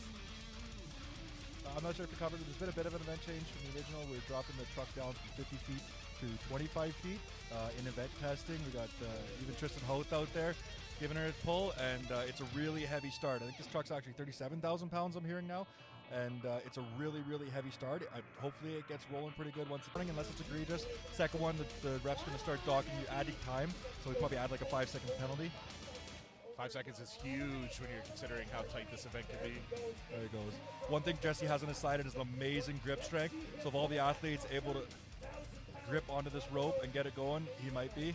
Unfortunately for him, missing a little bit of body weight.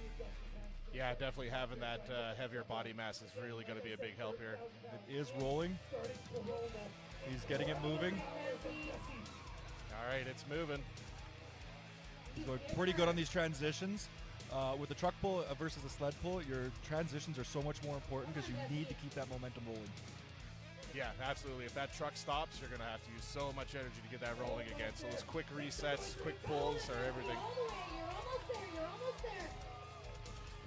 Oh, that's going to be time. Amazing work. He ran out of time there, right, Sean? I think I saw that. I believe he ran out of time. Yeah. A couple feet short. Yeah, super, super close there. You can see really close to that finish line. So good run from Jesse, though. Friends and family would have given them that all day. Yeah. All right, going to be having Big Brad Shepard coming up next here. Brad is not excited about this yoke. He has a great yoke. He's had a great yoke in the past, but I think he's feeling aware of a couple days of effort here. Yeah, I think it's safe to say not a lot of people would be stoked about this yoke. How are you feeling about this one coming into it? I was very excited for this event. As you know, I had to pull out due to injury yesterday. I was training pretty hard for this event, focusing on the hand-over-hand part because that would have been my deficiency. I did a 1,100-pound yoke a couple weeks ago just to test out the weights, and it went pretty smooth. So I was excited for this one especially. All right. While we're resetting here, I do have the graph up from Jesse Campbell's pull here. Really cool piece of information we got. Thanks to Andrew Bollinger, showing the max effort he gave for each pull of that truck there, working his way up to just about 500 pounds for a few of them, and then working your way down as he's getting that bus moving. You can see that effort coming down, and super cool to see. I love this, and excited to get one for each athlete here. This is a science show, ladies and gentlemen. Yeah, this is awesome. Bill Nye the Science Guy ain't got shit on Power Hippo Streams, baby. Let's go. All right, Big Brad Shepard is moving here. All right, Brad. Like I said, sub 30 seconds on that yoke. He has the leg strength to fall back on to keep every step moving forward, but this is pressing. He's starting the nosebleed, a Brad Shepard classic. Yeah. I think he bleeds putting his socks on in the morning. It's okay. It's kind of a staple at this point. We love him. All right, Big Brad Shepard here getting loaded up. Getting her going, getting it started. He's in good position now. Drive with the legs, attaboy. The rule with the rope is you can start standing up, but you can't stand back up. Standing up, you can use your body weight a little bit better just to get it started, but you'll want to find your ass to that seat pretty quick and then use the leg power to drive it. Yeah, absolutely. Almost there, Brad. Finish it. Come on. Using a lot of lower back here. Not really getting a butt scoot to get his legs into it, but it's working for him. He's almost there. I think he did complete that. Yeah, I think he completed it too. It's super close. The whistle went shortly after, but I think he did get the finish there. Good work from Brad Shepard.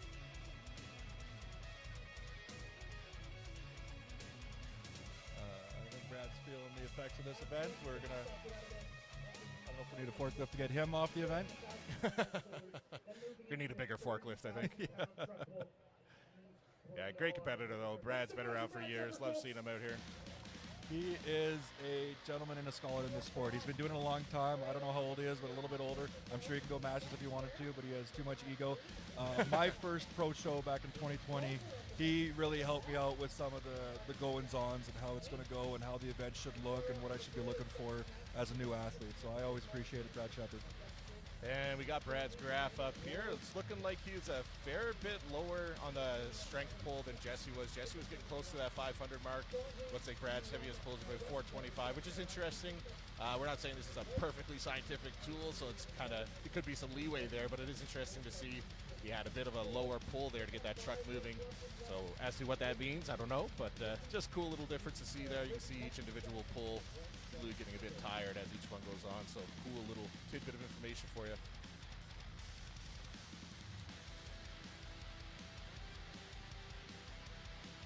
And that means we're going to be having the handsome Dave Blake coming up next here.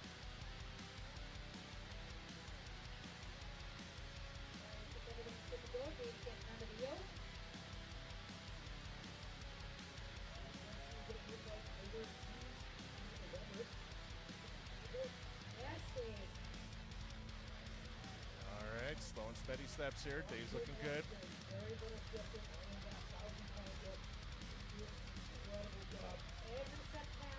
Slow and steady wins the race. Keeping it up. Try to do this in one run. Oh, it's right there. Nice. First athlete to get it without a drop. Good work, Dave Blake. Remember, this is 1,000 pounds. I love Yoke as a metaphor for all a strongman, of how dumb you have to be, how silly you have to be. Because as soon as you stand up with 1,000 pounds in your back, everything in your body says, let's not do this, please not one more step. And you have to be either dumb enough or crazy enough to take that next step every single time, rinse and repeat. Absolutely, fully agree. Come on, Dave. This is a good pull, too. This is a really good pull. You're almost there, Dave. Oh, wait. Yeah. Just long enough on that last pull to get the finish line. Atta boy. I think that's going to be a first place so far for him. I believe so. Really good effort there from Dave Blake. Really earned it. You can see exactly what I'm talking about. Halfway through that yoke walk, a normal human would have put that down. Not these boys. They're pushing through. They're trying their best. Oh, yeah. You got to be a little reckless to compete in this sport. Good God, yes.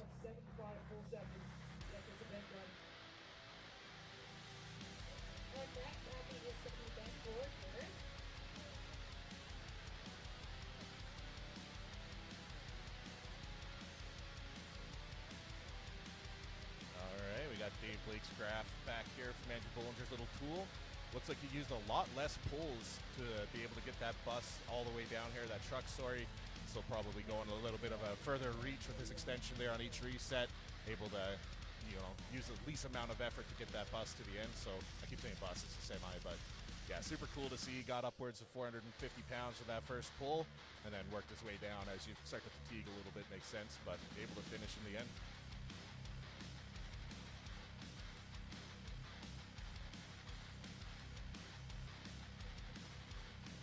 This should be Big Ben Borger up next. Just making sure the young ladies on the yoke are safe. Shout out to the young ladies. I'm not sure who I need to talk to get me one of them outfits, but if you know, please let me know. I'm just going to go ahead and say that next year they should get me and you in those and put us on the side of that yoke. Yes. The most sensual jiggles you've ever seen in your entire life. If any of the athletes have a praise kink, I will definitely whisper in their ear too. That milkshake would bring all the boys to the yard.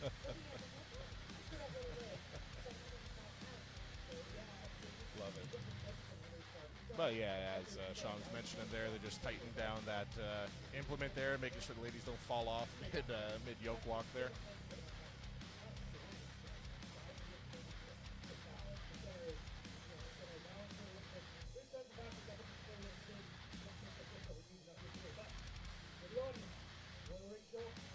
Big Ben Borger.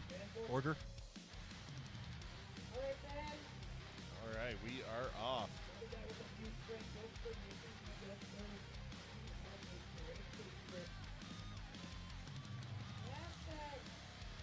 Keep going, Benny.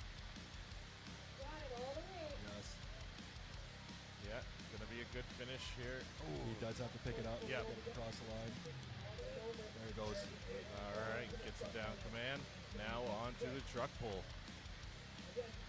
Hopefully he can get up there, use his body weight to get it started. Oh, I wish he used his body weight a little bit more and start standing up a little further. Yeah, he scooted right down there. Missed opportunity. But he got that big rig moving. It is moving.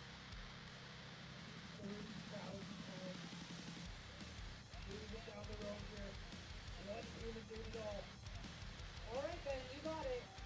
All right, Ben's digging deep here, trying to get this finish. Putting a lot of power in this one. It's taking a long time to reset, which isn't helping out, but as soon as he is set, he's putting a lot of power into it. All right, good run for Ben Borger there. Looks like he was able to finish before time ran out. Unfortunately, the end of this event has the athletes very near the ground, which none of us like. Yeah, because then you got to get up. Absolutely. It's an event on its own. Whoever can lay down and get up the most amount of times wins. I think they have a sport for that. It's not this one. Extra points if you don't groan when you're getting up. Aaron Ochevsky in the chat said, Sean, can you whisper in my ear any day? And I have no problem doing that for my buddy Aaron.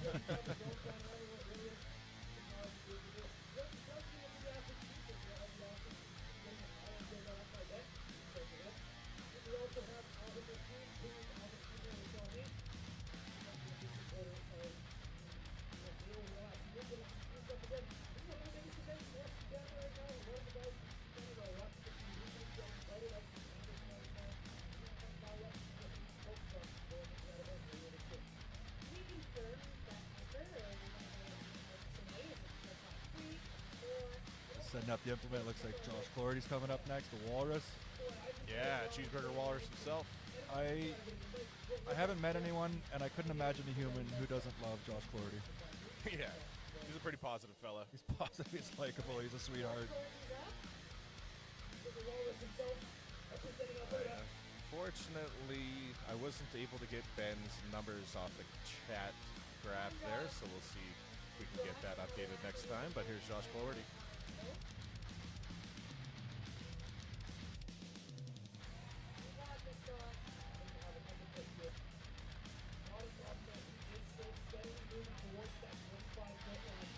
There's no quitting them. As soon as it goes down, you can see he's setting up to pick it back up and keep going. Oh yeah, he's not giving up till the whistle goes. Josh should give it his all here.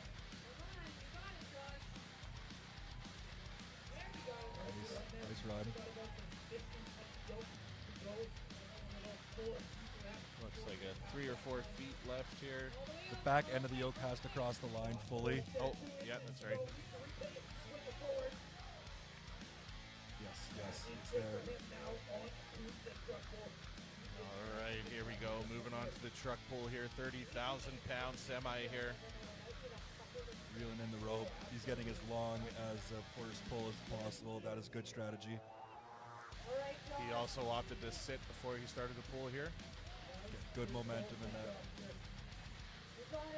He's a bit gassed first time.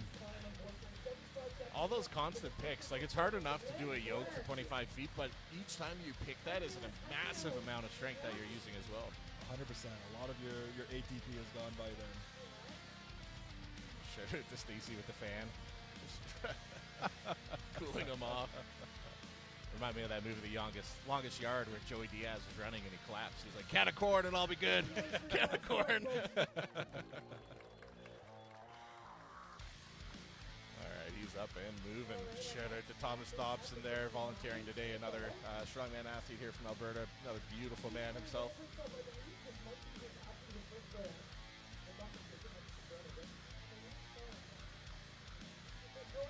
All right, we're going to have Ryan Stickle coming up next.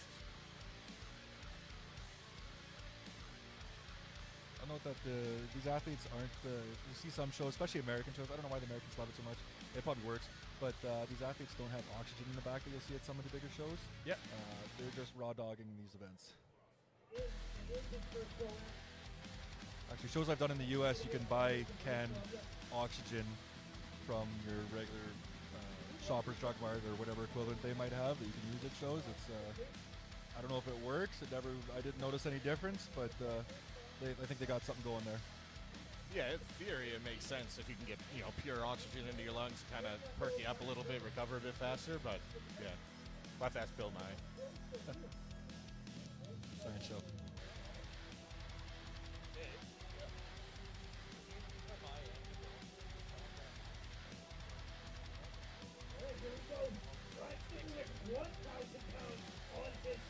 All right, here is Ryan Stickle. Moving well with it.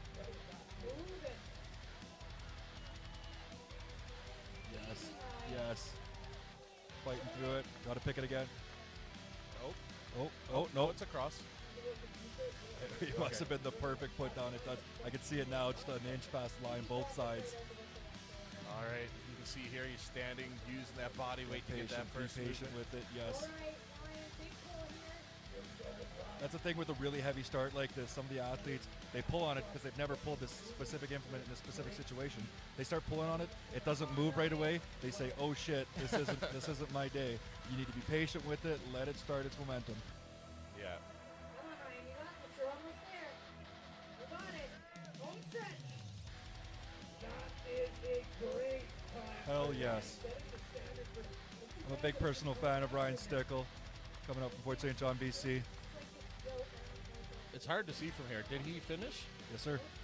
Is it the pylon or is there a line before the pylon? The line just before the pylon. Ah, that's why I kept getting confused. I was judging by the pylon there. Yeah. But that's actually the start of the yoke, isn't it? Lord knows, I got too many lines out there for my brain. Yeah, no, that makes sense. All right, he was able to finish there. That's why I kept getting confused. I thought the pylon was it, but yeah, disregard me. I don't know what I'm doing. Also, I sent a runner to talk to Andrew Bollinger. I'm not getting those graph updates after Dave Blake went, so never got the last few. Someone's got to tell him. Hopefully we can get that fixed. Cause, I don't know, I thought that was pretty cool little fun fact for y'all. All right, going to be having the Indonesian Hulk Billy Hornaday coming up next here with his yoke and truck pull. I know he has a good truck pull. The yoke is coming in. He's feeling it. He's feeling like he can do it. I know it's not his best event, but you're going to see him approach it with all the tenacity in the world. How are you feeling about this event? Do you feel good with yoke and truck pull? Hell yes. Yeah, this was going to be a good event for me. Yeah. Well, I can talk in every event I don't do. I'm going to say I'm going to do the greatest at, but like I said earlier, I did 1,100 pounds the other week and it felt fine. I had good transitions, is what I was working a lot, so I felt like this was going to be a big one for me. Good time, good time. Keeping the pace up. Yes, getting a big long pull. He's about 6'3", 6'4", so he has a lot of leg to put into this. Let's go. There you go. Getting low, technique, using those legs. shifting the hips, getting Beautiful. the leg drive in. Quick transitions here. Lot of resetting using the legs there, getting lots of power. Yes. I'd love to see the graph on this one if we can get it to work. I bet you there's some high Great combination of quick transitions and long pulls. numbers. Beautiful. That's definitely Beautiful. our leader so far. I'll go out on a limb and say so. Yeah, that was the best truck pull for sure. I think if he didn't have that drop on Yoke, that is a lead. Wow, 40.6 seconds for Billy Hornaday. I thought that one drop on Yoke was going to hurt him, but he still did it. Attaboy. He was quick. Even the transition, you could tell he has a little bit of young energy left. He put that yoke down and scooted over to the sled. The first time we've seen that. Beautiful, beautiful, beautiful. Good work for Billy Hornaday there. All right, going to be having Alex Crisby coming up next with his run here. I think he's coached by Helene Tremblay and Justin Zottel, I think. I saw them in the chat cheering him on earlier.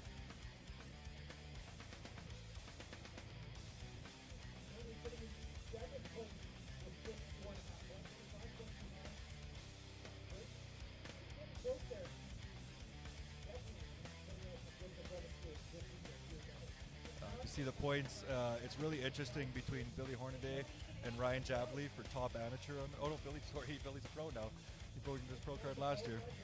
So Ryan Jabley is still top amateur on the day. I think Alex Crisby actually coming up next is his challenger in that.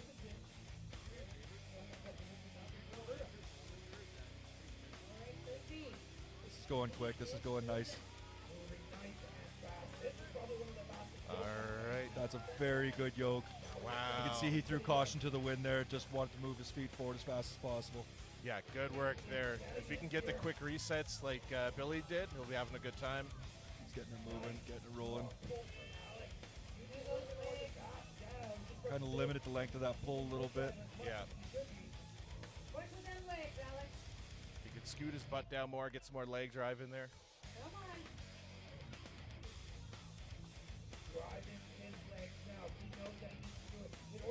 It's rolling. It's coming close to the finish here. I don't know if it's enough to beat out Billy, even with that quick yoke. Yeah. Decent time. Not sure it's going to beat Billy, but good time. So close to Billy's time, 46.41 seconds. Oh, that's a second place for Alex, though. Good work. Like I said, it's an interesting battle with him coming into the last event and Ryan Jabley for top amateur. Yeah, this is going to be good to see here how the Rhino does on this event. Really good comeback year for Ryan here. I think he had back surgery last year, dealing with a cyst on a vertebrae, I think it was. I can't remember exactly, but yeah, good, strong amateur. Definitely heading towards a pro status here. He's an athlete we're surprised he doesn't. He's come up, even back in 2020, he did amateur Canadian Nationals, ended up just one place shy of earning his pro card there. And it's happened a couple times. I think he's been suffering a little bit of bad luck over the years, especially with the injury bug. But he's a man who could be a pro for sure. He has professional pedigree in his movements.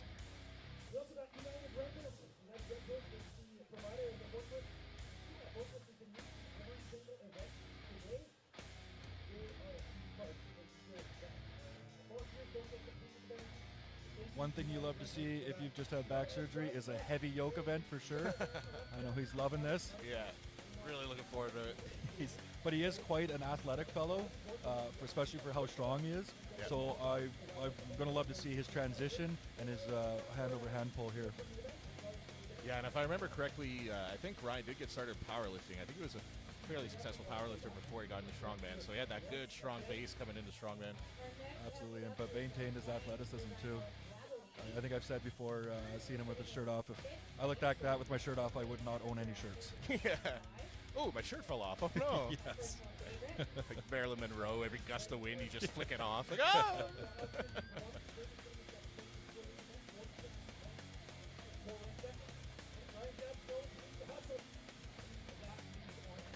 All right, here's JF, head ref, getting set up here. Ryan's ready, getting his mouth guard in.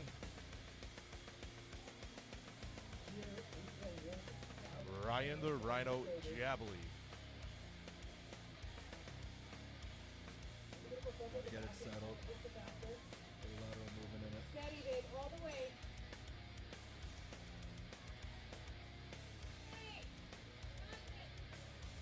How do you feel about wearing Jordans on a 1,000-pound yoke, Sean? If they work, they work. Yeah, to each their own. I like to wear, and it's honestly partly because I'm lazy and I don't want to change my shoes between events. I just wear my flats for basically every event now. There you go. Now let his athleticism take over, the quick transition, getting into the yoke. Poor.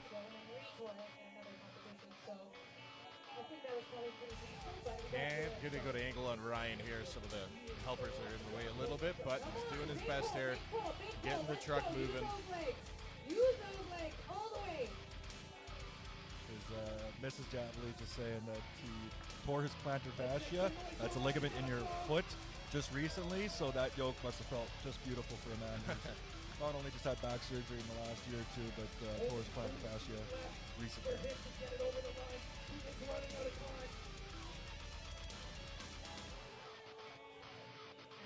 Get it there.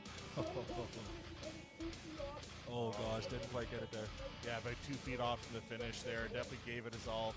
I'm sure that plantar fasciitis, I think it's called, right? Did a number on him for that yoke.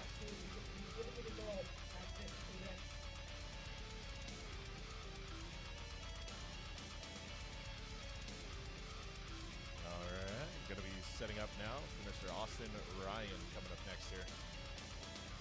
One of our 2 U105 athletes.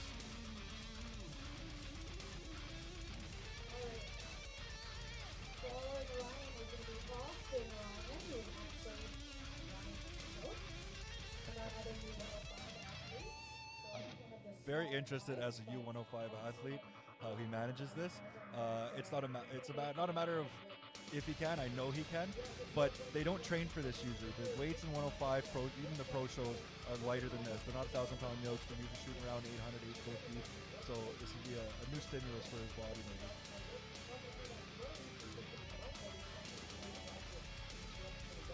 Tyler Eagle Sham saying thanks for the stream, no problem. He also mentioned that Austin Ryan smoked the 1,000-pound yoke at the Canadian Hercules last year. So he's definitely got, I guess, some experience being under that weight. Help him out here. Awesome. Yeah, he was, like I said, last year, BC's 105 champion, and good God, he smoked every event. I wasn't too aware of him going into it, and I was impressed every single event he did, just like he's doing now. Oh, is he short? No, he's good. Oh, he got it. All right. Definitely the fastest yoke run. Let's see how he does on the pull here. Oh, it's getting moving. It's getting moving. All right, it's moving. Crowd's getting behind him here. Yes. Getting those fast resets, scooting his butt up.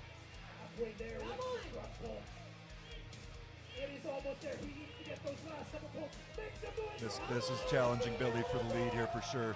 Impressive. I think he might have it. I think he might have it. Now, you know, I almost counted him out a little bit, thinking he was a smaller fella, but he may have. 35 seconds taking the lead. That's wow. And I thought Billy was fast. He took 5 seconds off Billy's time. He did. He saved a lot of time on the yoke. That was an amazing yoke run. Yeah, beautiful run from Austin Ryan.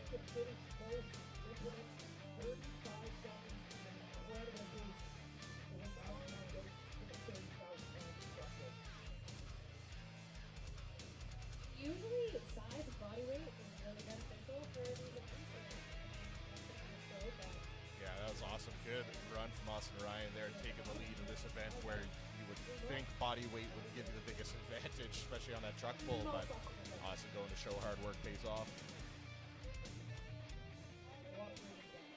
And we're going to be having Andrew Langelaar coming up next, followed by Colton Sloan, Larson Air, and Sam Risley. Andrew Langelaar is going to be next. There's some very interesting athletes coming up. Langelaar sitting 8 points back of second place, 11 points back of first place. 2 events left, so me and him are in the back trying to run the math on how he's going to possibly pull this off. He's going to need a great run here and a great stone run and probably some help, honestly. But if anyone could put in 2 big showings here, it's Andrew Langelaar.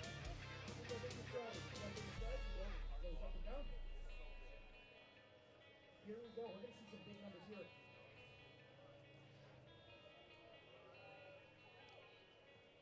Andrew Langelaar off to the races. All right, here we go. So fast, 25 feet Quick start off the yoke there. on his shoulders. Ooh, almost finished there. Quick set down. All the Yep, way over, yep. cruising into that truck pull. Here we go. Using all that body weight, 360. There we go, using his body weight there. Wrap the rope around his arm to get a good grip. Big legs. Guys, the hands are a little confused here. Hands are a little confused here. He needs to fix them. He's going to go with it. There, the 4 feet left to pull. Gonna be a good time here, but will he beat Austin? We're almost there, Andrew. And that is it. Andrew Langelaar. I think he was close. I'm not sure he's beating Austin's great time, 35 seconds. 44.36 seconds. Keeping him in. 44.36, so probably put him into the top 5, I think, as of now. I think that might be sitting in 3rd place, ahead of Crisby in 4th with 46 seconds. Yeah, that's correct. Good memory. All right, world's strongest Cree, Colton Sloan coming up next here. Currently in the lead with 3 points. Ahead of Larson Hare with 87.5 and Andrew Langelaar with 79.5. I do believe we're going to see a time that's going to challenge for the lead here. I know Colton's real comfortable with the heavy yoke. He hasn't trained it too much in this training session because he knows he didn't need it, so he saved for 1 or 2 good runs. And I know he's a professional, has good transitions, he'll be crisp movements, he's done hand over hand a lot, has a good grip, has the body weight, he has all the tools for a good time here.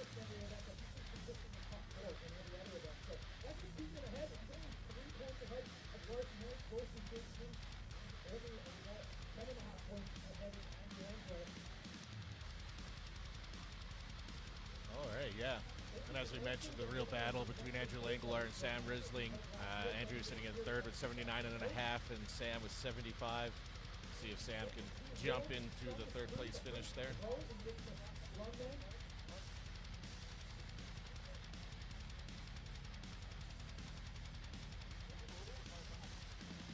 Jackie Olszewski thinking we might see sub 30 seconds from Colton Sloan.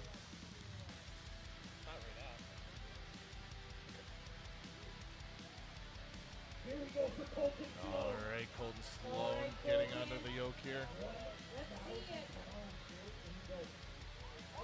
Expect us to move, yes. Cruising with that yoke. Nice and consistent. Doesn't look like he's rushing it. Beautiful. Probably went an extra foot too than he had to there. Good run from Colton. Great start. You're seeing exactly what an athlete should do. His face is turning red. Come on, Colton. Fast transitions here. Yeah. He's losing a little length, not quite reaching out as far as he could be. More. He is so close to that line. He's cruising. So one more good pull. Let's go, Colton. It's getting there.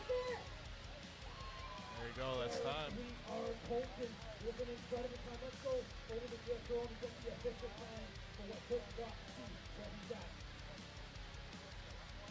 42.36 42. 3rd place for Colton here at the 7th event. There you 3rd go. place. That's going to be big on him beating Andrew Langelaar by 2 seconds and keep holding him back from challenging for top of the podium. So he knows he's got Yeah, Yeah, getting set up for Larson Hare coming up next here. I think we need to highlight once again that Austin Ryan is 5 seconds in the lead on this event.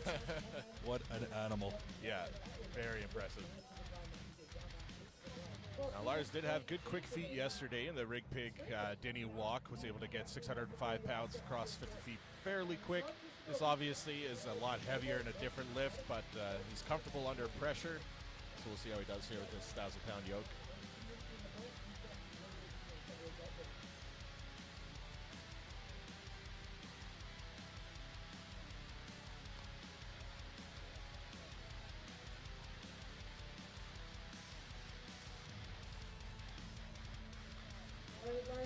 Rage in the chat. We have one more event after this. This is event number 7. After Larson Hare, we got Sam Risling, and then Manhood Stones right after. This is quick. 1,000 pounds on his back.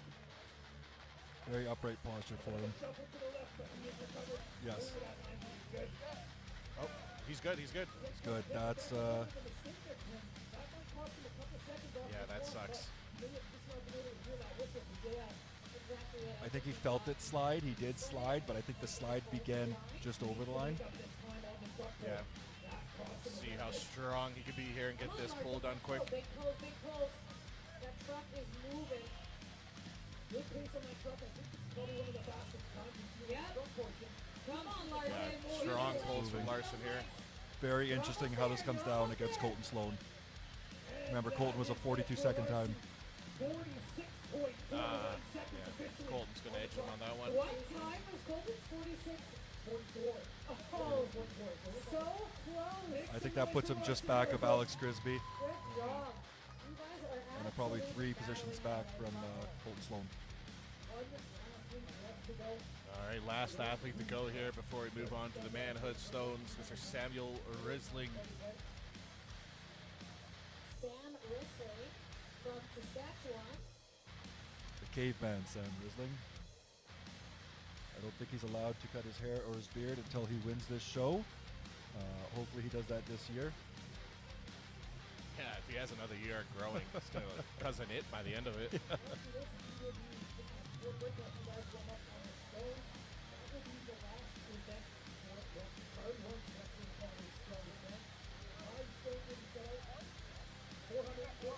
A little bummed out that our little graph measurement tool stopped working on us. That was a fun little tidbit of information. I was curious to see how heavy everyone was doing.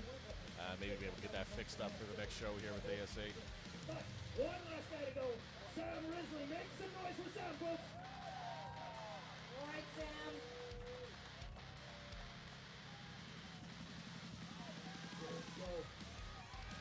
This is a great run from Sam. He's not a big fan of Yoke. Love seeing this from him. Yeah, Love seeing that. Is a great Yoke run. Wow. Good transition. Yesterday he was saying he wasn't sure how well he was going to do on the yoke. Did Austin Ryan put a wig on? Is that what's going on here? Yes. Get some good pulls here. Let's go, Sam. Sam is an old pro. I think he got his pro card back in 2018, 2019.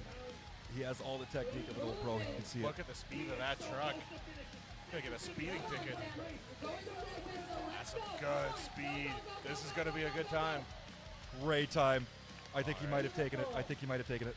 Let's see here. Time to beat is currently 35. The official time, 40.35 seconds. Oh. Second place. Great job. So Austin beat everybody by 5 seconds then. Good God. Unreal.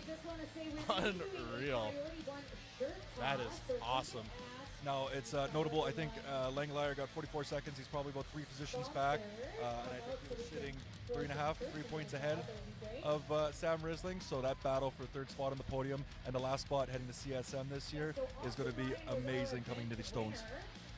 Yeah, that's awesome. Excited to see how this is going to shake up on the points here for the next event. 40 seconds.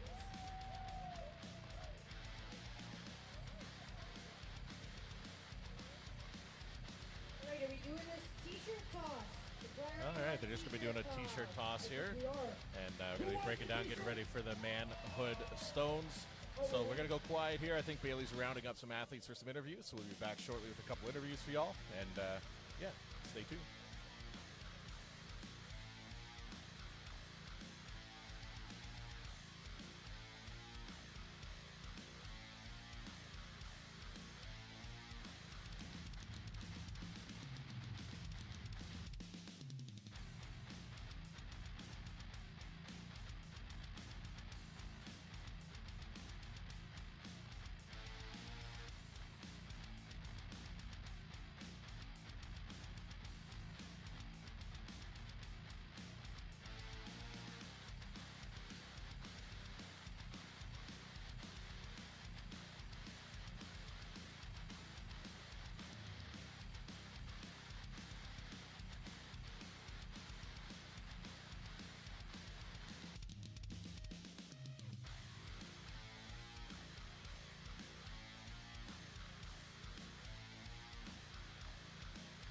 All right, ladies and gentlemen, got an interview here with you. Bailey was able to track down the Big Ben Borger.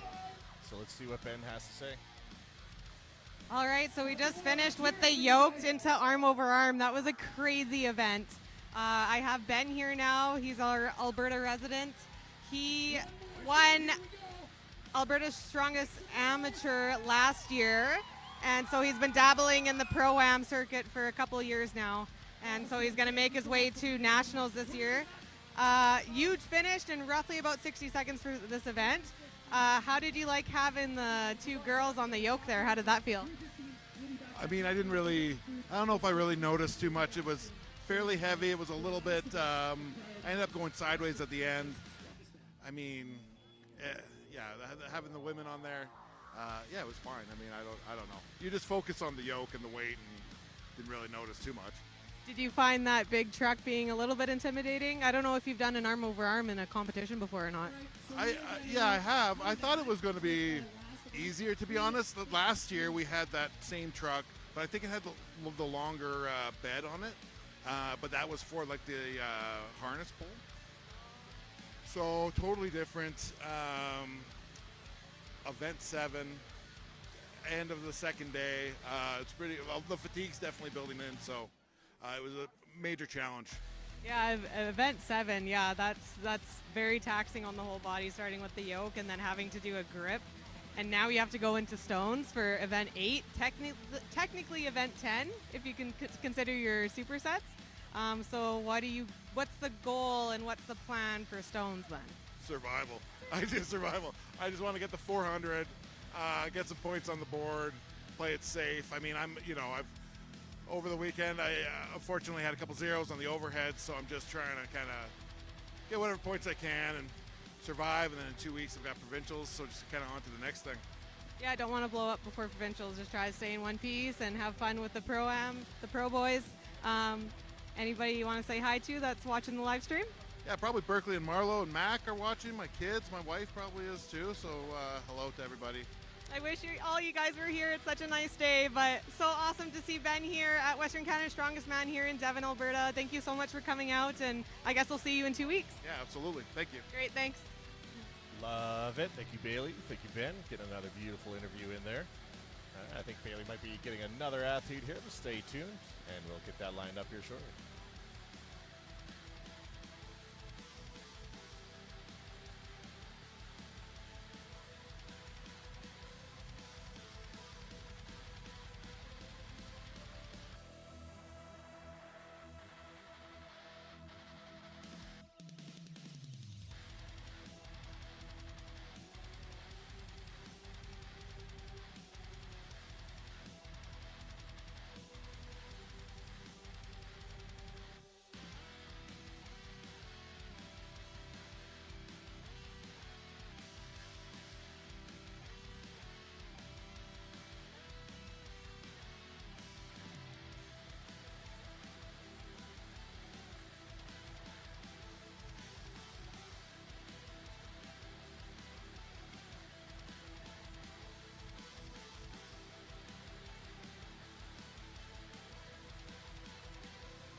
All right, Bailey's able to round up Jesse Campbell here for a post-event interview here. Let's see what Jesse has to say. All right, now we're back with Jesse Campbell here from BC.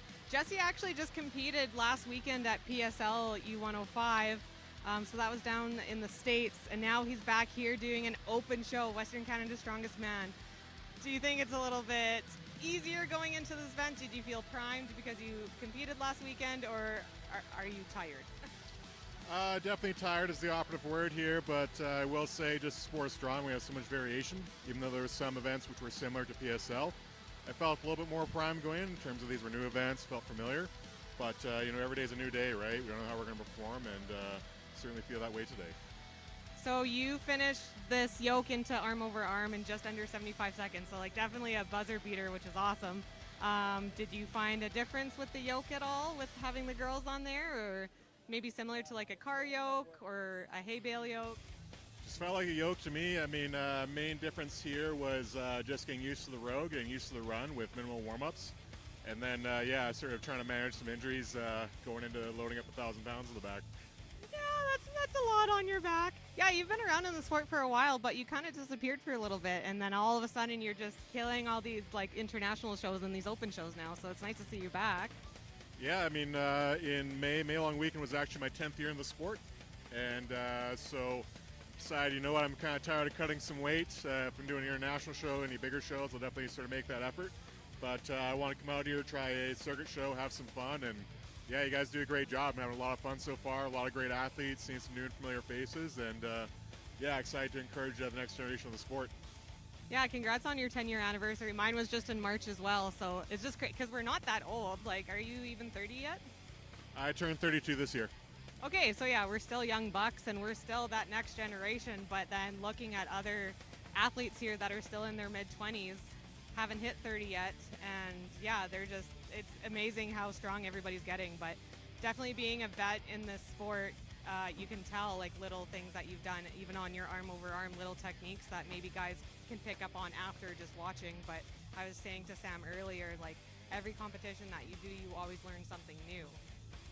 Yeah, definitely. I mean, I think back when we started the sport, like Rogue, the brand was pretty new, and that sort of opened up the gate for a lot more accessibility in terms of strongman equipment. I remember getting an Ironman mail order catalog and having to order my sandbags, right? This was, you know, before all the brands sort of so known and recognized now, and before all these big PSL shows, there was just the Arnold, and there was just Casa, and that was it for a while.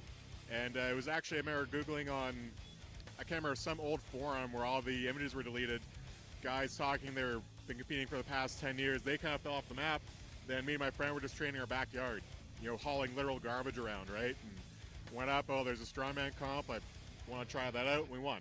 So the sport has come a long way. It's really great seeing young athletes and the next generation of folks be interested in the sport. And of course, anyone can go on YouTube and see these young bucks in their teen years just absolutely killing these powerlifting records, right? So it's really inspiring to see strength become very commonplace in terms of vernacular of young folks, in terms of wanting to pursue strength, wanting to pursue their self-confidence outside of just a bodybuilding format where they're just focusing on the aesthetic principle. They're sort of taking on that personal development in terms of building their bodies and building their minds and trying something new. And I encourage anyone who's really curious about the sport, you want to try something new, you want to push yourself, this is probably the best, most welcoming community you'll ever find. Everyone's equal here, everyone's having a lot of fun. Doesn't matter, you know, your whatever your background is, you have a place in Strongman. Very well said. I think I'm going to end it on that. Thank you so much for everything you do in the sport. Thanks for being around. Thank you for still competing and coming out and just putting on a show for everybody. Of course. Thank you for your time. And yeah, shout out to everyone who's come along and who's supporting this project. It's one of the best run shows I've been at in a while. So keep it up and stay tuned. All right. Thank you, Jesse Campbell there. Great interview. And yeah, I'm going to add on to what he said there. Yeah, super cool show. I'm really enjoying this show. Cool implements. Really good athletes. Everyone's having fun. Everyone's having a good time. And yeah, it's been a good day so far. So stay tuned. As you can see, they're rolling out the Manhood stones there. Going to be having that event coming up next. So I think they said right about 3 o'clock, I think we're going to start. So about 7 more minutes, give or take. And we'll be going with the final event of the Priority Ones, Western Canada's Strongest Man.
All right, Bailey was able to wrangle up another athlete here for an athlete interview. Was able to get Dan Hagen. So she's going to give a little interview with him here once he pays attention and turns around. All right, here's Dan Hagen. All right, before we start the last event, I grabbed Dan Hagen over here, also known as Haagen-Dazs. He is reigning Alberta's strongest man. He won that open show back in March in Red Deer, and now he's coming up for another Pro-Am show, Western Canada's Strongest Man. So how have you found the events this weekend? I know they're a little bit crazy, but do you have like any favorites or something you were looking forward to? You know, I had a big win on the axle clean and press. For me, psychologically, I injured myself hitting 300 pounds, and I was able to get the 320 opener pretty comfortably. So that was a big, kind of an emotional moment for me. I was really excited about that. And actually, I'm really excited for Stones. That's probably my favorite event. So just kind of sucks it's at the end, right? You've put everything into every other event, and now you gotta. But this is the final stretch. So it's fun to just kind of put it all out there and go for it. Yeah, I've been watching you with your training with axle clean and press. I know that's one kind of sticks close to home, but this is a great show to test those limits that you have and to get that out of your brain and just forget about that injury that happened, because that's in the past. You hit a PR today. It was comfortable. You got so much more left in the tank, and now we're just going to go up from here. Stones, do you have a game plan? Do you want to touch the 500 maybe, or what are you thinking? My plan is 450. I'm going to take a shot at the 450. I haven't done anything over a 425 before. I figured I can't get any more last place than I am right now. So tack the 450, see if I can get it. If I can't get it, it'll just be a quick pivot down to the 400 and get a few reps there. So yeah, go big or go home, and they look fairly clean stones. They're not dusty, they're not full of gross tacky, so I don't know, as long as your tacky is at the right temperature, I think 450 is definitely going to happen. You're very powerful in your hips, so I can see it going over the bar today. I'm not beat up right now too, which is surprising after 7 really heavy events. So everything's feeling good, body's feeling good, so I think this is just the time to really give her, right? Gotta give her, bud. What do you do for work? I do commercial car sales, actually. I work at Driving Force, one of the sponsors for the competition. Oh, well, look at that. I did not know that. Interesting. The athlete shuttle. Okay, yeah, that's awesome. Yeah, thank you for providing the shuttle. I know that makes a big difference for us athletes. The hotel's 20 minutes away. We're actually in a different city in Leduc, but Devon's right in between, kind of like Edmonton and Leduc, so makes sense to have the shuttle. It's very helpful for us, so thank you again. Yeah, lots of guys coming in from out of town, so it's nice they can have some reliable transportation to get here. Awesome. Okay, well, thank you so much for coming out this weekend, and you're in provincials in 2 weeks, so good luck with that as well. Thank you. See you soon. All right, shout out to Dan Hagen there, as he mentioned, one of the sponsors here today with his commercial vehicle rental, getting the athletes to and from the hotel. We're going to get started here at 3:15, so there's 7 more minutes. We'll be going for the last event of the 2025 Priority Ones, Western Canada's Strongest Man. Stay tuned.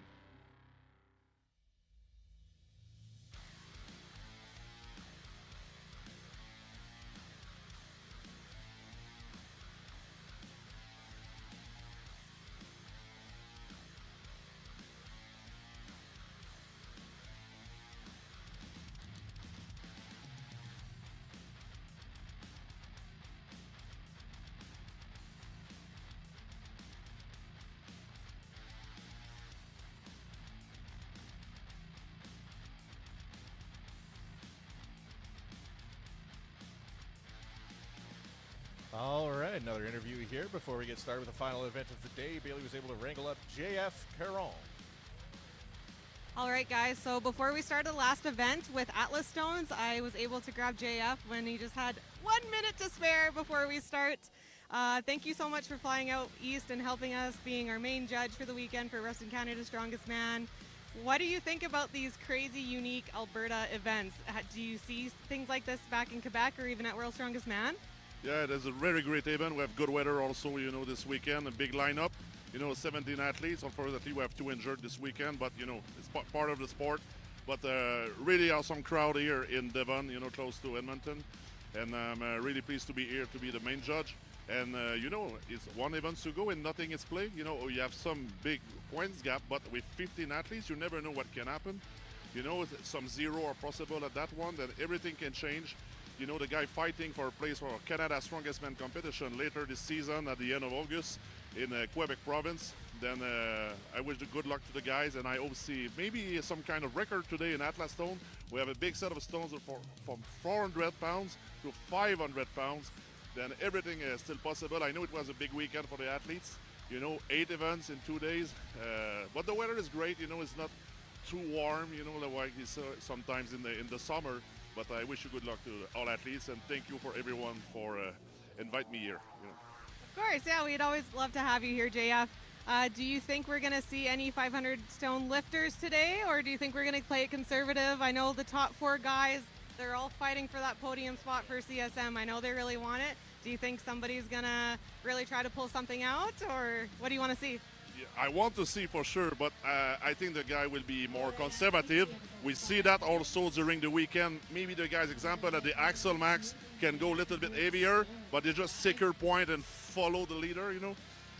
We'll see what happened, but few guys have to risk something. If they want to qualify, then everything is possible. Yeah, absolutely. With the last event, we always go into overall points. So with Sam Risling being in 4th, he has to go before Andrew Langliar. So he's the one that's going to really have to push Andrew, because he is just close enough to get him out of that podium position.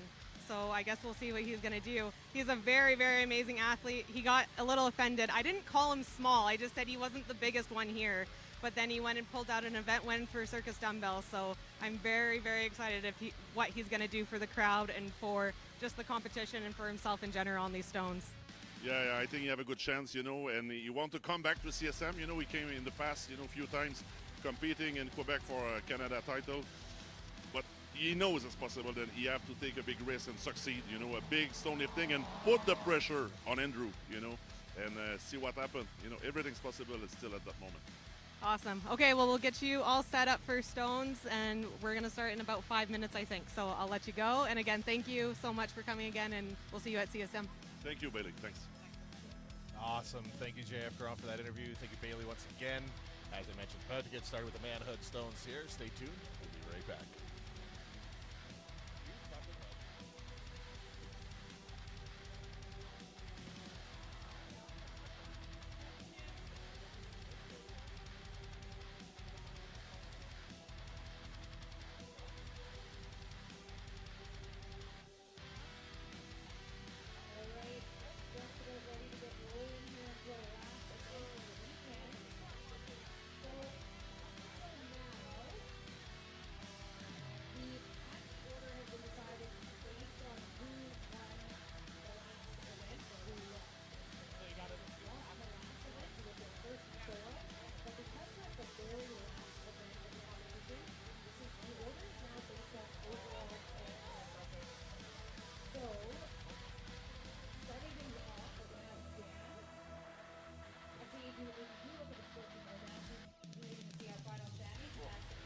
But they are timed?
ladies and gentlemen, we are back here with the Manhood Stones. Going to be starting off with Dan Hagen. Sean, you want to go over the rules of this event here? Sure, this is a Trump Stone event. If anyone watched, wow, that's an amazing pick. Anyone watched Strongest Man on Earth last year, the Shaw Classic? It's similar to that. There's a 400 stone, a 425 stone, a 450 stone, a 475, and a 500-pound stone. Any one rep on a heavier stone, it beats any amount of reps on a lower stone. Lower stones are not going to be a tiebreaker. So if two people hit two reps on 425 and one person hits one rep on the 400, that does not matter. But there are time splits. You can see there, Dave Blake hop out there to give him a hand, give him some extra tacky. When it's this hot out, those stones are hot. As soon as you get that tacky on there, it almost kind of liquefies it, makes it harder to get that grip. That's a great pick. Get it over, get your chest into it. There we go. Good work. You often see people almost get timid at the top and get the stone to the top and they pull their chest away, they pull it back and they try to do a throw over the bar. He did it properly there where you keep your chest into the stone, worst case you're pressed against it. And what was the time limit on this event? 90-second time limit. They want lots of time for these athletes to really get in there, strategize, and get their best stone out. There we go. Two reps on 400 pounds. Great work. I just want to highlight the level of this show, that the lightest stone the athletes are able to even attempt is 400 pounds. Yeah, there is no mercy here for Western Canada's Strongest Man. They're really putting these gentlemen to the test. If you were feeling good, what stone would you have started with, Sean? I think I would have come in with the strategy of hitting the 400, like feeling it out for the event, and then going where I needed to go. Yeah. Would I have been good for the 475? Maybe, maybe not. Probably not. 450 for sure. I probably would have, if the points didn't matter, I would have went straight to the 500. There's no use not going balls out, and made a good show of it. And everyone can watch me have it stapled to the ground. What's your best stone? I've hit 450. I've hit 450 to, I think, a 56-inch a couple times, but I haven't hit. My next stone up from that is 490, and she hasn't gone yet.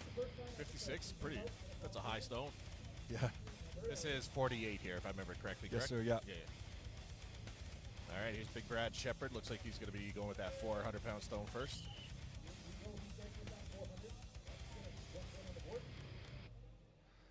He's realizing there's a flat spot with this stone. Yeah, you can see it there on the camera, just between his legs.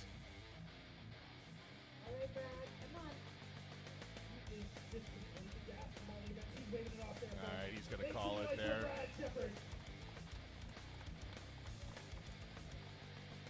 All right, Jesse Campbell, one of our U105 athletes, will be coming up next here.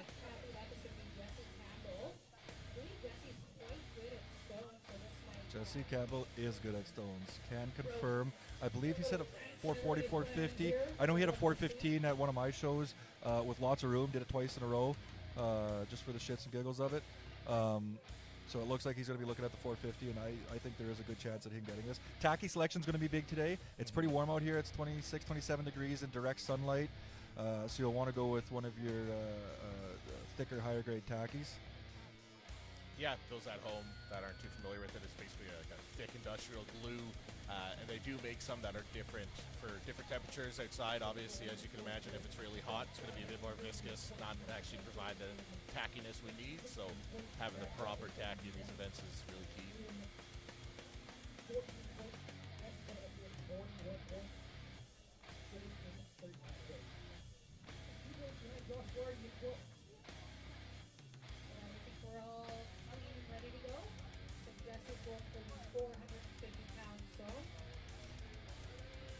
Let's go, Jesse. This is the event he came here for. Getting locked into it. It's slipping a little in his hands. You can see once it slips a little, it's very hard to get. Would you say that's contributing more to the heat of the day, the slipping? I think so. I know he has the grip. He can do a tacky-less stone.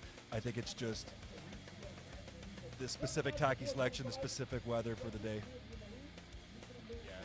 Going to go down to that 400, see if he can get a couple reps on that guy, get some points on the board here.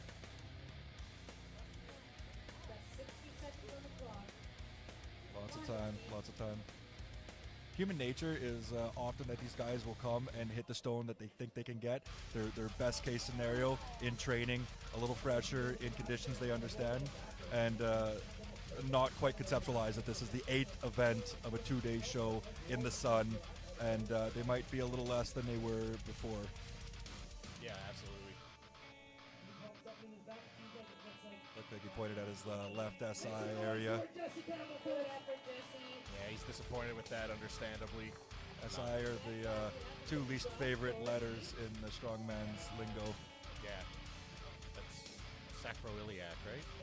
Yes, so sacroiliac. Sacroiliac, right. Ah, Josh. You joker. That was funny. Good work. You can always count on Josh for that. This will be pretty close to a PR. I think he's might have hit a 400 before, but quite possibly not.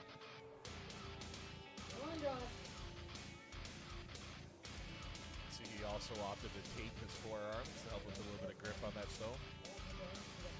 What about you? Do you go bare skin, or do you do something with the forearms? I have the forearm, the gauntlets, the leather gauntlets that I wear. I'm a sweaty human, and the sweat on my forearms in a longer stone series often took the tacky off, and then I wasn't able to re-tacky on the forearm, so the leather just provided a surface that I knew was able to accept that tacky and last for a while. Yeah, that totally makes sense.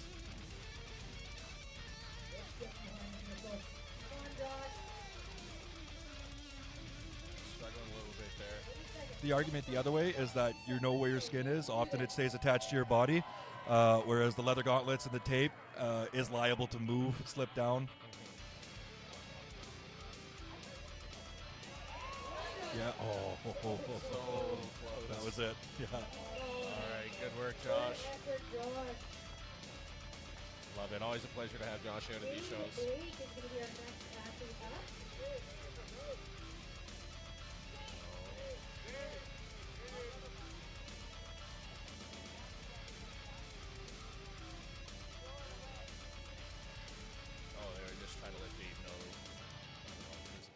On the mat or something, I'm not sure. If I had to guess, it looks like he's using elite tacky. Has more of a glass-like look.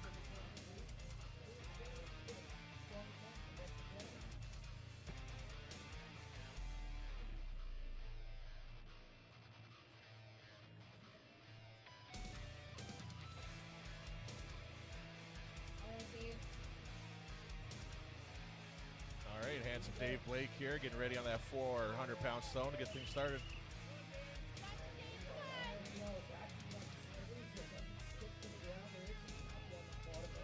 Getting his hands worked on. There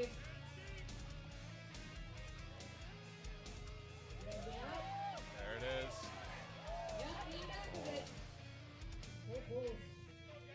He gets his grab so close to his underneath his body that it's a tough spot to go from. It looks like it's going though. Hopefully he gets his feet a little closer together. Give him some height on the drive. Oh, shoot.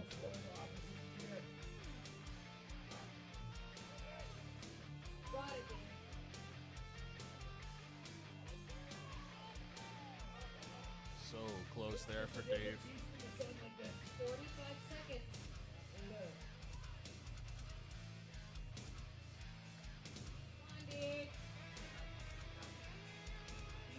Call it. Fortunately, won't be there for Dave Blake on that one.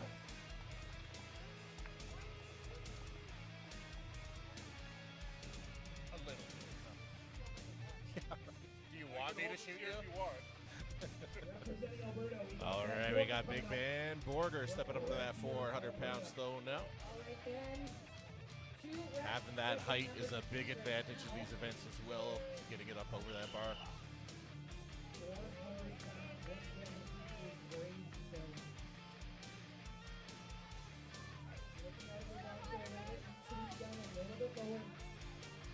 That looks like a good one. That looks like a good one if you can roll it in. Get your feet a little closer together. There you go. There you go. Set it. Pull it in. Big extension. Yes, sir. Yes, sir, Ben Borger. There we go. Moving up to the 425. He's feeling good. That's why we call him Big Ben Borger, 425 pounds. He's going for one. Come on, man. That was like a pause rep there. He stopped halfway He up. lost his balance and was able to fight it back towards himself. Oh, gosh. All right. Looks like he's feeling good, though. Taking a breather. Try the...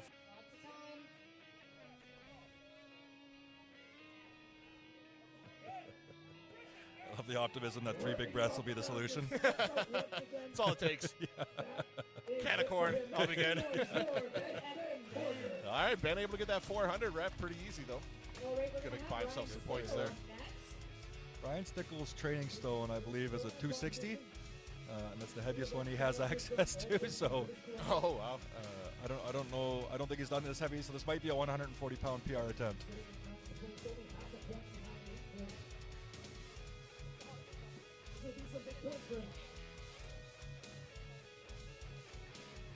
Getting a little worried how hot it is in the sun. I don't want.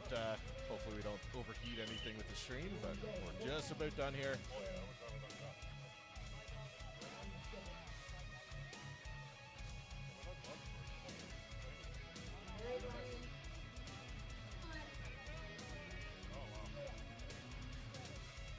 Trying to get his hands under that He's there. slipping on his tacky. This is going to be, if he can make this, it'll be amazing with the amount his tacky is slipping on it. Just as a reminder, this is the lightest stone out of all of them, and it is 400 pounds is extremely heavy.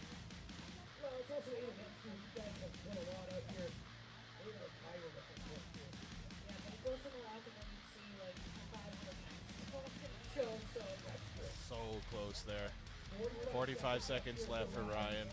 Looks like he's going to give it another go here. Lots of time to give it one more try here, Ryan. How would you game that, knowing there's that flat part of that stone? You're going to try to get your hand on there? I would put the flat part in the front just to get it away from me. It's not what I'm used to. It's not what I like. Okay. And it is a lower pick if it is flat on the ground. Yeah, that's a good point. 20 seconds left. Going to give it one more try. He might as well. He didn't come here, travel this way, get his little shorts on, not to try. Oh, wow. Oh, wow. There we go. Oh, wow. Let's go, Ryan. Get it squeezed in. Get it squeezed in. Get it squeezed in.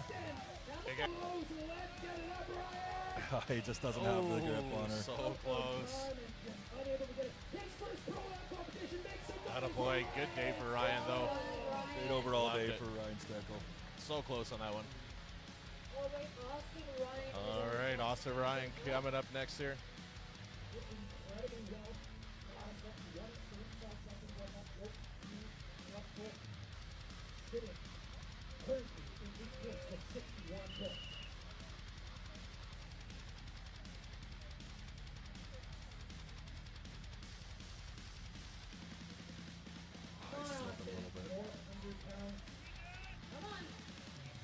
Like I said, these stones sitting out in the sun. They were covered before the event, but they've been sitting out in the sun since the start of the event.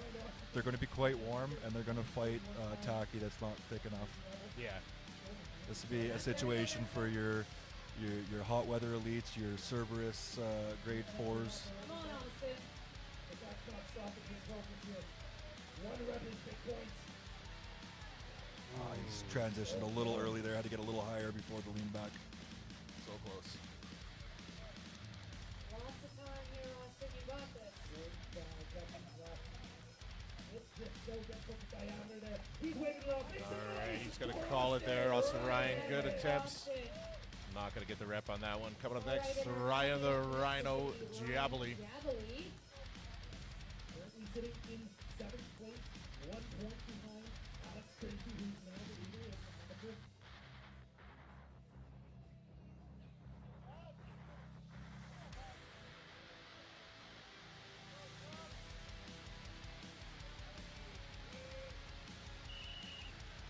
All right, Ryan's starting on that 400-pound stone here.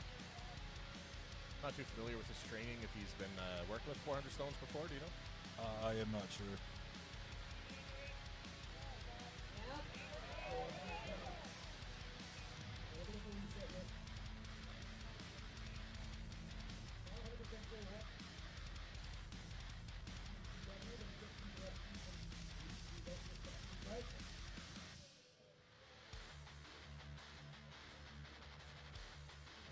With it. He has the strength to pick it. He's transitioning a little quick. Felt something there he did not like. He's going to wave it off, folks. Big Feeling like maybe something on his left leg there he wasn't enjoying. That might have been the plantar yeah. ligament that he hurt recently. Yeah, that could be it. All right, our next athlete up is going to be All right, Alex Crisby will be our next athlete up here. See which stone he decides to start with here. Medic, please. Shauna, as you've been seeing these guys struggling with the stone and knowing the heat of the day, you were thinking the 450 would have been your start. Would you have still started with that after seeing these many guys struggle? It's all going to work out depending where the points were. I'm pretty confident on the 450 to a 48 inch. I would still try for it if it was there, if I was needed it. Cool. Again, it's a big on tacky selection. Selecting the right tacky today will make a big difference. A couple of these guys at least that have failed, you can see it's not a strength thing. As soon as their hands are on the stone, they're sliding off the stone. We've mentioned a few different hot tackies here. What would have been your choice today? What company? I'm a sponsored athlete with Cerberus. Use code SHOT10, so I would have been using the grade 4 on my sleeves, and then probably the grade 3 on my hands. It's a little better workable, and the grade 3 on my shirt as well. Cool. I never seen guys tacky their shirt before. It's a good idea. Brian Shaw does. That's Yeah. who I stole it from. He seems like he knows what he's doing. Yeah, he's got the resume to prove it. Yeah.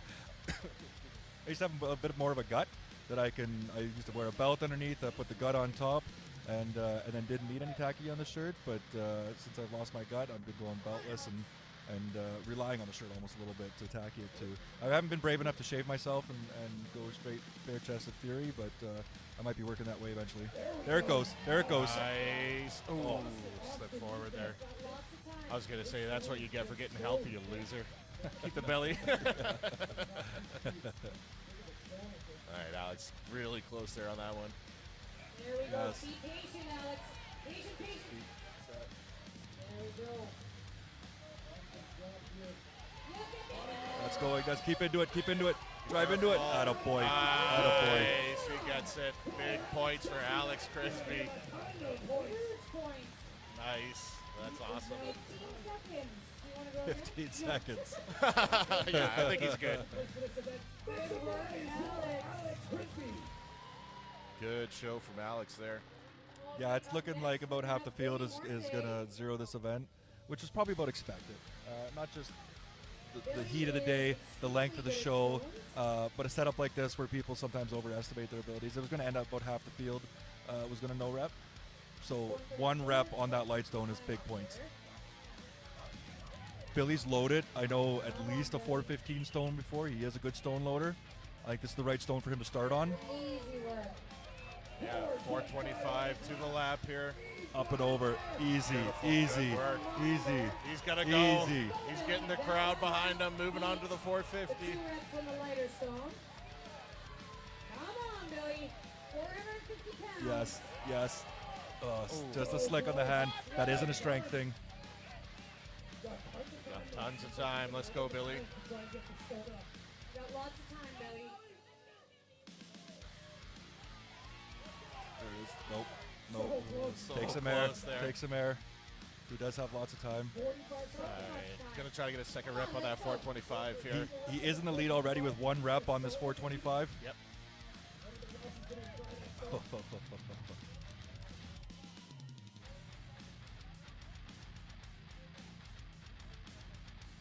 30 seconds. Lots of time to load a stone. Time, Billy. Skip 1 more. Let's go, Billy. The power of the purple jorts. You can do it, buddy. Oh, it's just out of energy. Out of energy. Just holding it there. Yeah. That's a lot of energy. Yes. 15 seconds. 15 seconds. He's gonna go. If he goes for this, he's an absolute madman. Attaboy. He's an absolute madman. Oh. Beautiful. Good work. Attaboy, Billy. Moved into the lead with 1 rep on the 425 stone. I don't think the Giants live shows you see, I think their last stone isn't that heavy. I think it's closer to 400, 410.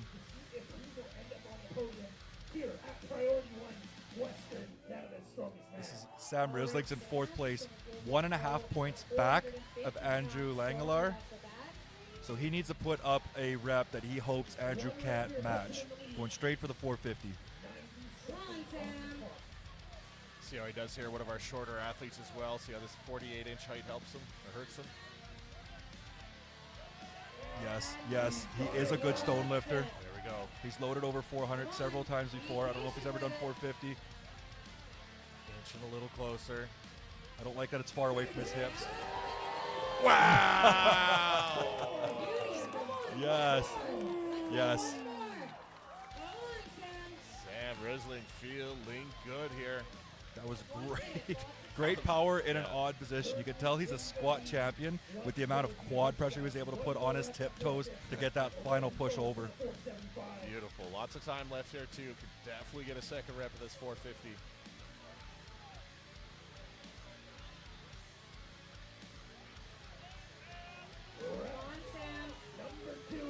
Great pick. Better pick than the first. I hope he gets it sunk into his hips a little bit. He lost a little height on it sliding back. That one's good. That's good. Oh. Not there. Maybe felt something there as a quick jerk back. 20 seconds. He's going to go for it with 20 seconds left. Last event of the day. You ain't saving it for nothing. Although Sam is known to win an after party. Oh, man. Oh. Great pick. Great pick, though. Great showing. Lots of power for Sam. You know, if Sam unfortunately didn't zero that first squat event, he'd be right up there.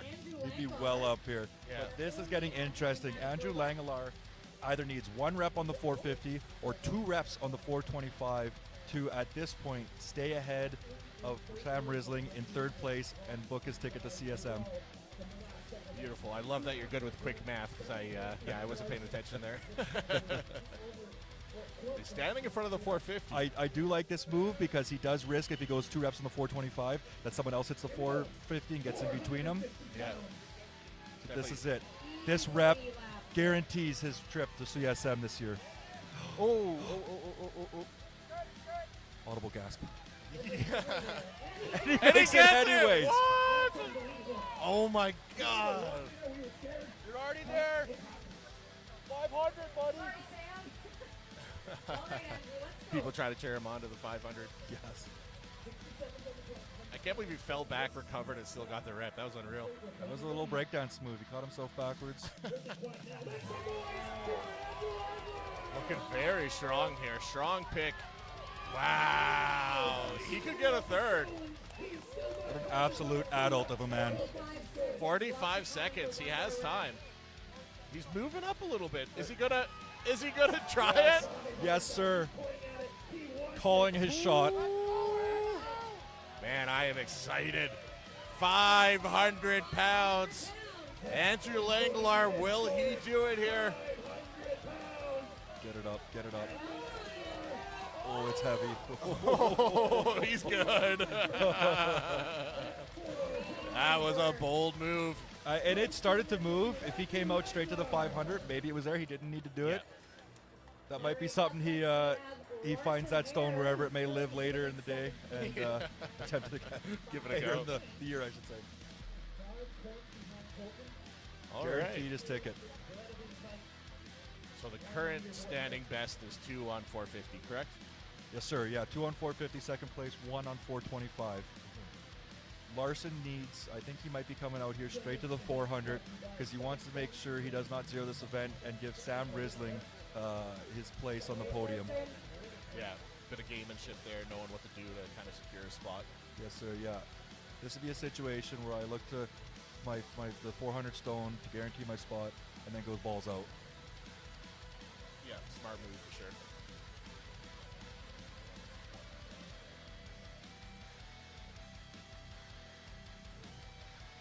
All right, taking his time, getting a smooth distribution of that tacky on his hands here. He's looking at the 425, bold move. On the other hand, if he doesn't want to play it safe, I'm not sure how many points are between him and Sam. Maybe he's already guaranteed podium. If that's the case, then what he's looking is up on the scoreboard. 425 pounds. All right, Larson. Just missed. If he could squeeze those thighs together underneath that stone, get it up. Yeah, a little wide with his knees there.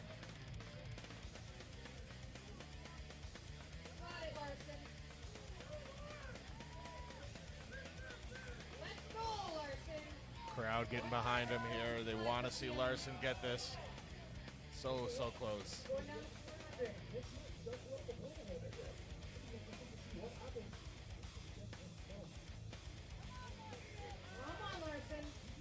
Get some air, Larson.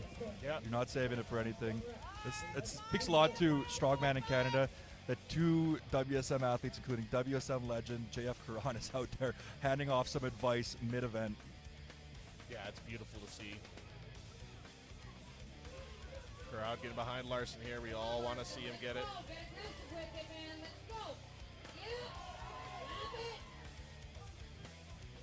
Come on, Larson. You got this, buddy. Drive it up. There it is. Pull it up. Roll it up. Oh. It's right there.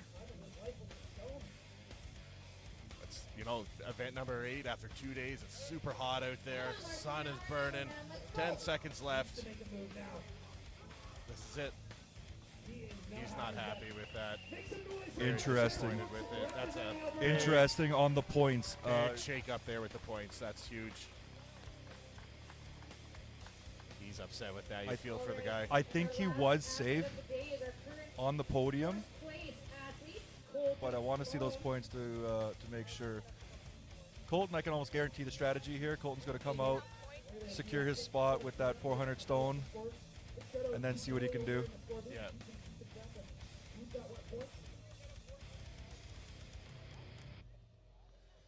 But he has to think about Andrew Langelar. How many points back was Andrew Langelar? Again, this is Colton Sloan, though. I've seen him load. He's loaded this exact 450 stone in a series before, so I know he's capable of it. Shout out to Stubborn Stones and these beautiful, beautiful stones. All right, he's going with that 425, feeling confident. He only needs to do the 400 to keep his score, but he's going to start that 425. There it is. Well, when you're strong, you know? Yeah, that's... No. He's calling it. Really? I'm surprised. I'm surprised. I thought he would have went for something heavier. But I do love this for him. He was joking that he has the trophy room, and his buddy commented, wow, a lot of... Oh! Make a show of it. Make a show of it. I think the tacky set. Yeah. I saw this coming. This is definitely going to happen. Let's go. Everybody wants this. Oh my gosh. Oh my gosh. So close. Yeah. Bonus points for trying. Yeah, he gave it a go. That was awesome. I think that's going to wrap it up there. Yeah, sir. As I was saying, he made a comment earlier. His buddy made a joke about his trophy room that he has. There's a lot of second places out there, so he's going to be quite happy to seal this this first place win at a big show. Yeah, that was super cool. That was fun for him to get out there and give that a go. That was awesome. That secures his win there as the Western Canada Strongest Man and Devon Days Strongest Man here. He won this event last year. It was just Devon Days Strongest Man. This year it is Western Canada Strongest Man as well, so back-to-back winners here for this event.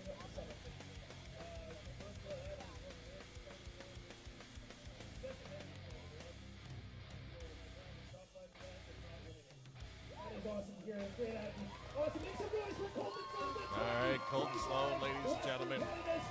Western Canada's Strongest Man 2025. And I am looking at the points.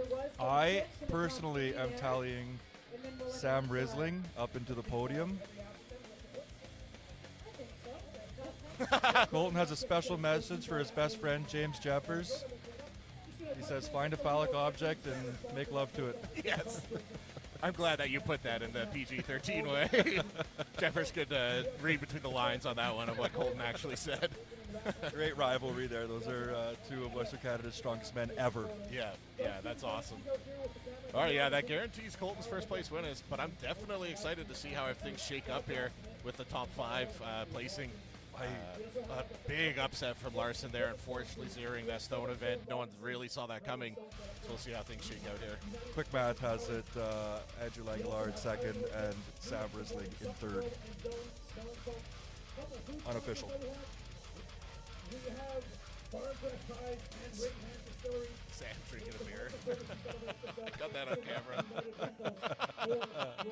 I'm surprised he waited this long. Yeah, that's awesome. I love it. And I am glad to know that the beer is available already. Yeah.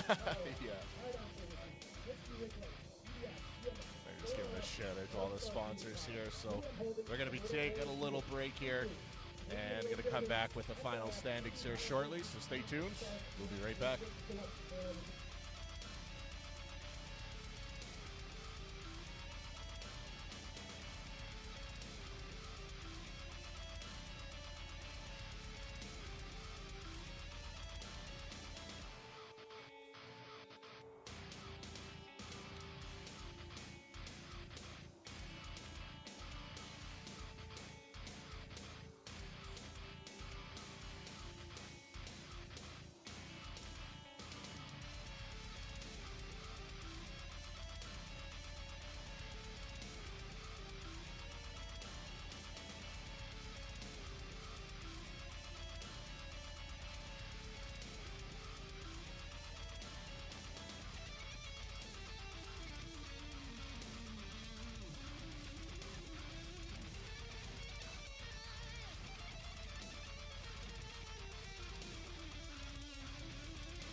We're just waiting for the awards, but it looks like Andrew Bollinger is going to try that 500-pound stone, see if he can give it a go. If you don't know Andrew Bollinger owns Strength Edge in Calgary there, the gym. See if he can get this 500-pound stone.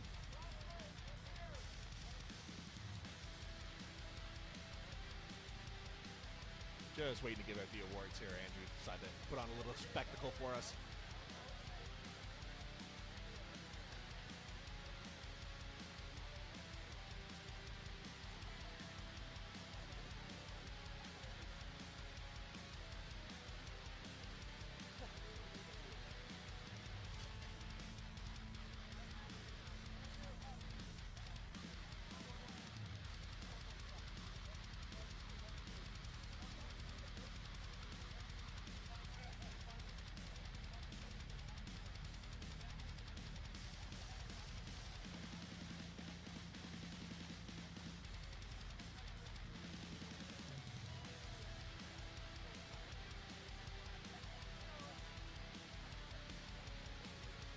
They're just getting the points all figured out there.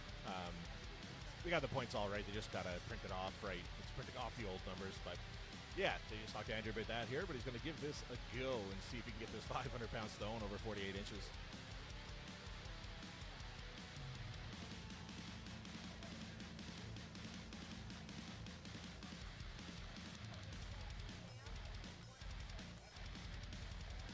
He wanted to try it, but yeah, not going to be there. But hey, why not try it? But yeah, stay tuned. Going to be back here shortly, and we'll have an interview with the winner after awards. And yeah, stay tuned. We'll be right back.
All right, going to go through the awards here now. Dylan Dorsey's going to be picked up last place here. Unfortunately, had to pull out with an injury near the end there. He asked not to come out. He's going to take a seat. Sean Hayes as well coming in there second last for 9.5 points. Unfortunately, had to pull out as well. Assuming it's a torn abductor, he's going to deal with that when he gets back home. And in 15th place with 33 points is going to be Big Brad Shepard. In 14th place, coming from Calgary, Alberta, Dan Hagen, 35.5 points there. Representing British Columbia with 41 And coming from British Columbia, we got Jesse Campbell, 41 points here. And in 12th place, representing Alberta, Josh the Cheeseburger Walrus, Papa Smurf, Cloherty. Also from Alberta with 47 points here, Mr. Handsome Dave Blake himself.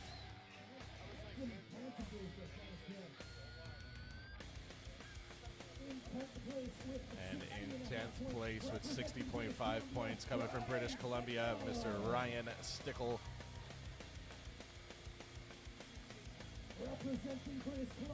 And coming from British Columbia as well, getting 61 points, Mr. Austin Ryan. And from Alberta with 64 points, we got the big, beautiful Ben Borger. And in 7th place with 64.5 points, we got Ryan the Rhino Giaboli. And in 6th place, our top placing amateur in this Pro-Am show, Mr. Alex Crisby.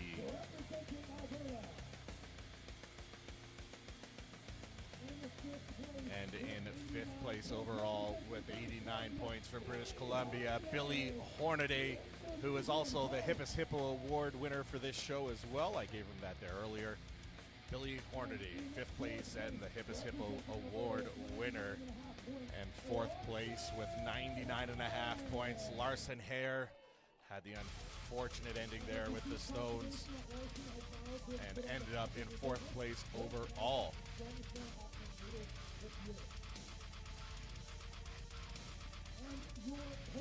And stealing that 3rd place podium spot with a crazy comeback considering he zeroed the first event, Mr. Sam Resling, all the way from Saskatchewan, your 3rd place athlete here at Priority One's Western Canada's Strongest Man.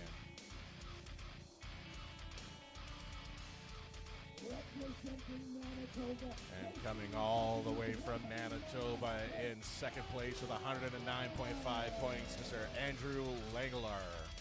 If I remember correctly, this is his first Pro-Am show as well, and he got 2nd place in it.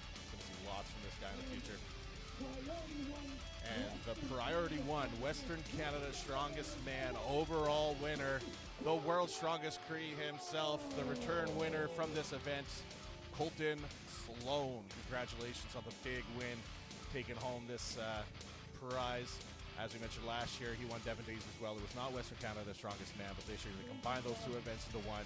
So he's a return winner for Devon Days, and he gets the Western Canada's Strongest Man win here as well. Congratulations. And if I remember correctly, I'm going to get Bailey to have a quick little interview here once the awards are all done and get a few words with Colton. So stay tuned, and we'll get a quick little interview with Colton, and we'll round out the day. So thank you very much, and we'll be right back for a quick interview after they take a group photo.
All right, ladies and gentlemen, got a quick little interview here with the winner of the 2025 Western Canada Strongest Man, Colton Sloan, with my field correspondent, Bailey Deshane. All right, we officially have Western Canada's Strongest Man here, Colton Sloan. Oh my goodness, this has been a long time coming. I know you were in the zone for like the last 2 weeks before the comp. You're playing it cool, you're being smooth, very quiet, and you came out of this competition on top. You won the first event with the squat, and I think that's what really set the tone. Blakely, what do you have to say? Do you want to ask him a question? Ask him what bedtime story he reads every night. Want to pick up your panda? Let's let Colton talk. Okay. I don't know what you want me to say. Hello. I need you to direct me. I'm not good at this. How was your weekend? What did you think of the events? What did you do differently compared to the previous years? What did you do differently 2 weeks out? What did you do differently this morning? So the big difference that I did this year was I took 2 weeks off of social media, specifically Instagram, so that I didn't see what anybody was doing. I didn't care. I didn't want to know because I knew what I was doing, the work I was putting in was enough to come out on top. And I just really tried to stay calm the whole show, listening to country music until it was time to go. And I learned off of a lot of my competitors, a lot of the great guys in Canada. Shout them out, like James Jeffers, I followed what he does and how he competes, and it's really paid off, as well as Mitchell Hooper, Max Boudreau, Wesley, and listening to my coach JF on the mental aspect of things has been a huge game changer for me.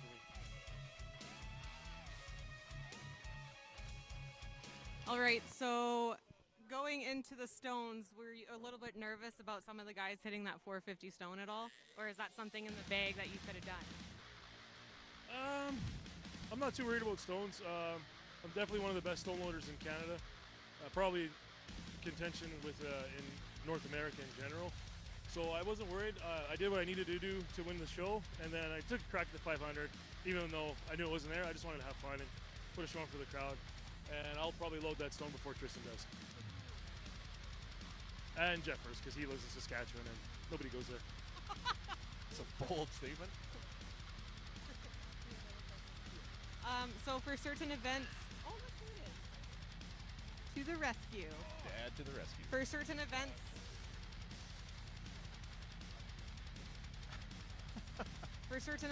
do you find that you have to stay calm sometimes, or do you get really hyped up before other events, or are you kind of like leveled on the playing field? So in the past, if you've watched me compete before, I tend to be intense and excited because I generally believe it was just because I wasn't strong enough. But now I know a 200-pound dumbbell, a 600-plus squat, it's just rep work. So I'm coming in calm, collected, and more technical than I've ever been, and it's clearly paid off. So staying calm, staying collected, knowing what I need to do and how to do it has been the strategy, and I'm going to keep doing that moving forward. Yeah, I think sometimes you just got to keep your heart rate down and just, yeah, like you said, really dial in that technique instead of getting amped up and getting too jittered. I think that's the difference between like a seasoned pro and like maybe a little bit new pro. So again, just watching you these last few years, you just keep climbing up, up, up. You're getting better. You're such a well-rounded athlete. You don't really have any weaknesses anymore. So I think you going to CSM, I think you're going to do great there. It is it's probably one of the heaviest shows in the world.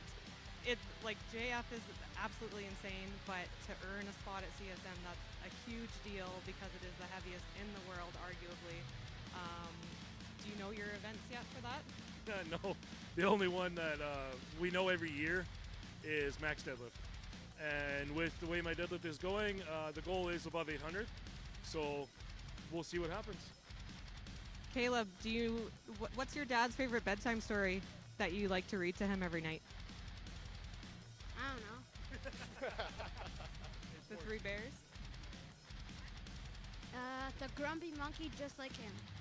The big grumpy monkey. Yeah, that's your favorite. I read in that book all the time. No, that's your favorite book. It is. That's your bedtime routine. Yeah. Awesome. Okay, well, any last words for the viewers, for Power Hippo, anything for the volunteers? I just want to thank everybody for watching, supporting. To the athletes that showed up, congratulations on your placings and putting in the work at this absolutely brutal show. The volunteers, I always make a point to go around and thank every single one of them because I volunteer at shows myself, and this ain't easy. So I appreciate what they do. They put their bodies on the line for us, and as an athlete, I couldn't appreciate that. I can't appreciate it in words. I'm not smart enough. But so, anyways, I look forward to North Americans, and I'm gonna bring the best package possible. All right, well, we'll see you at North Americans in July, and then we'll see you at Canada's Strongest Man in August, and then we'll go from there. Crazy year for you, so congrats again. I do have Grumpy Monkey in my bag right now. You're going to read that on the way home for him, hey? Awesome. Okay, thanks. All right, thank you, Bailey, for that last interview of the 2025 Western Canada's Strongest Man. Was able to get a few words from the winner, Colton Sloan there. Another return win for him. Great performance. Earning some much respect from a lot of the athletes here. Thank you all at home for tuning in. I appreciate it. Feel free to like the video if you think it was worthy of it. And let me know if there's anything I can do to make the viewing experience better for y'all. This is a service provided for you. So yeah, thanks for tuning in. Thanks to all the volunteers, all the spotters, all the athletes, all the people coming out and cheering on. We love it. We love to see the sport grow. And yeah, stay tuned. We'll be back here on Power Hippo Streams with the Alberta Provincials for the Amateur Strongman Strongwoman competition in about 2 weeks. So be looking for that link coming up here soon. And yeah, thanks for tuning in. And yeah, everyone have a good weekend. Stay safe. Love y'all.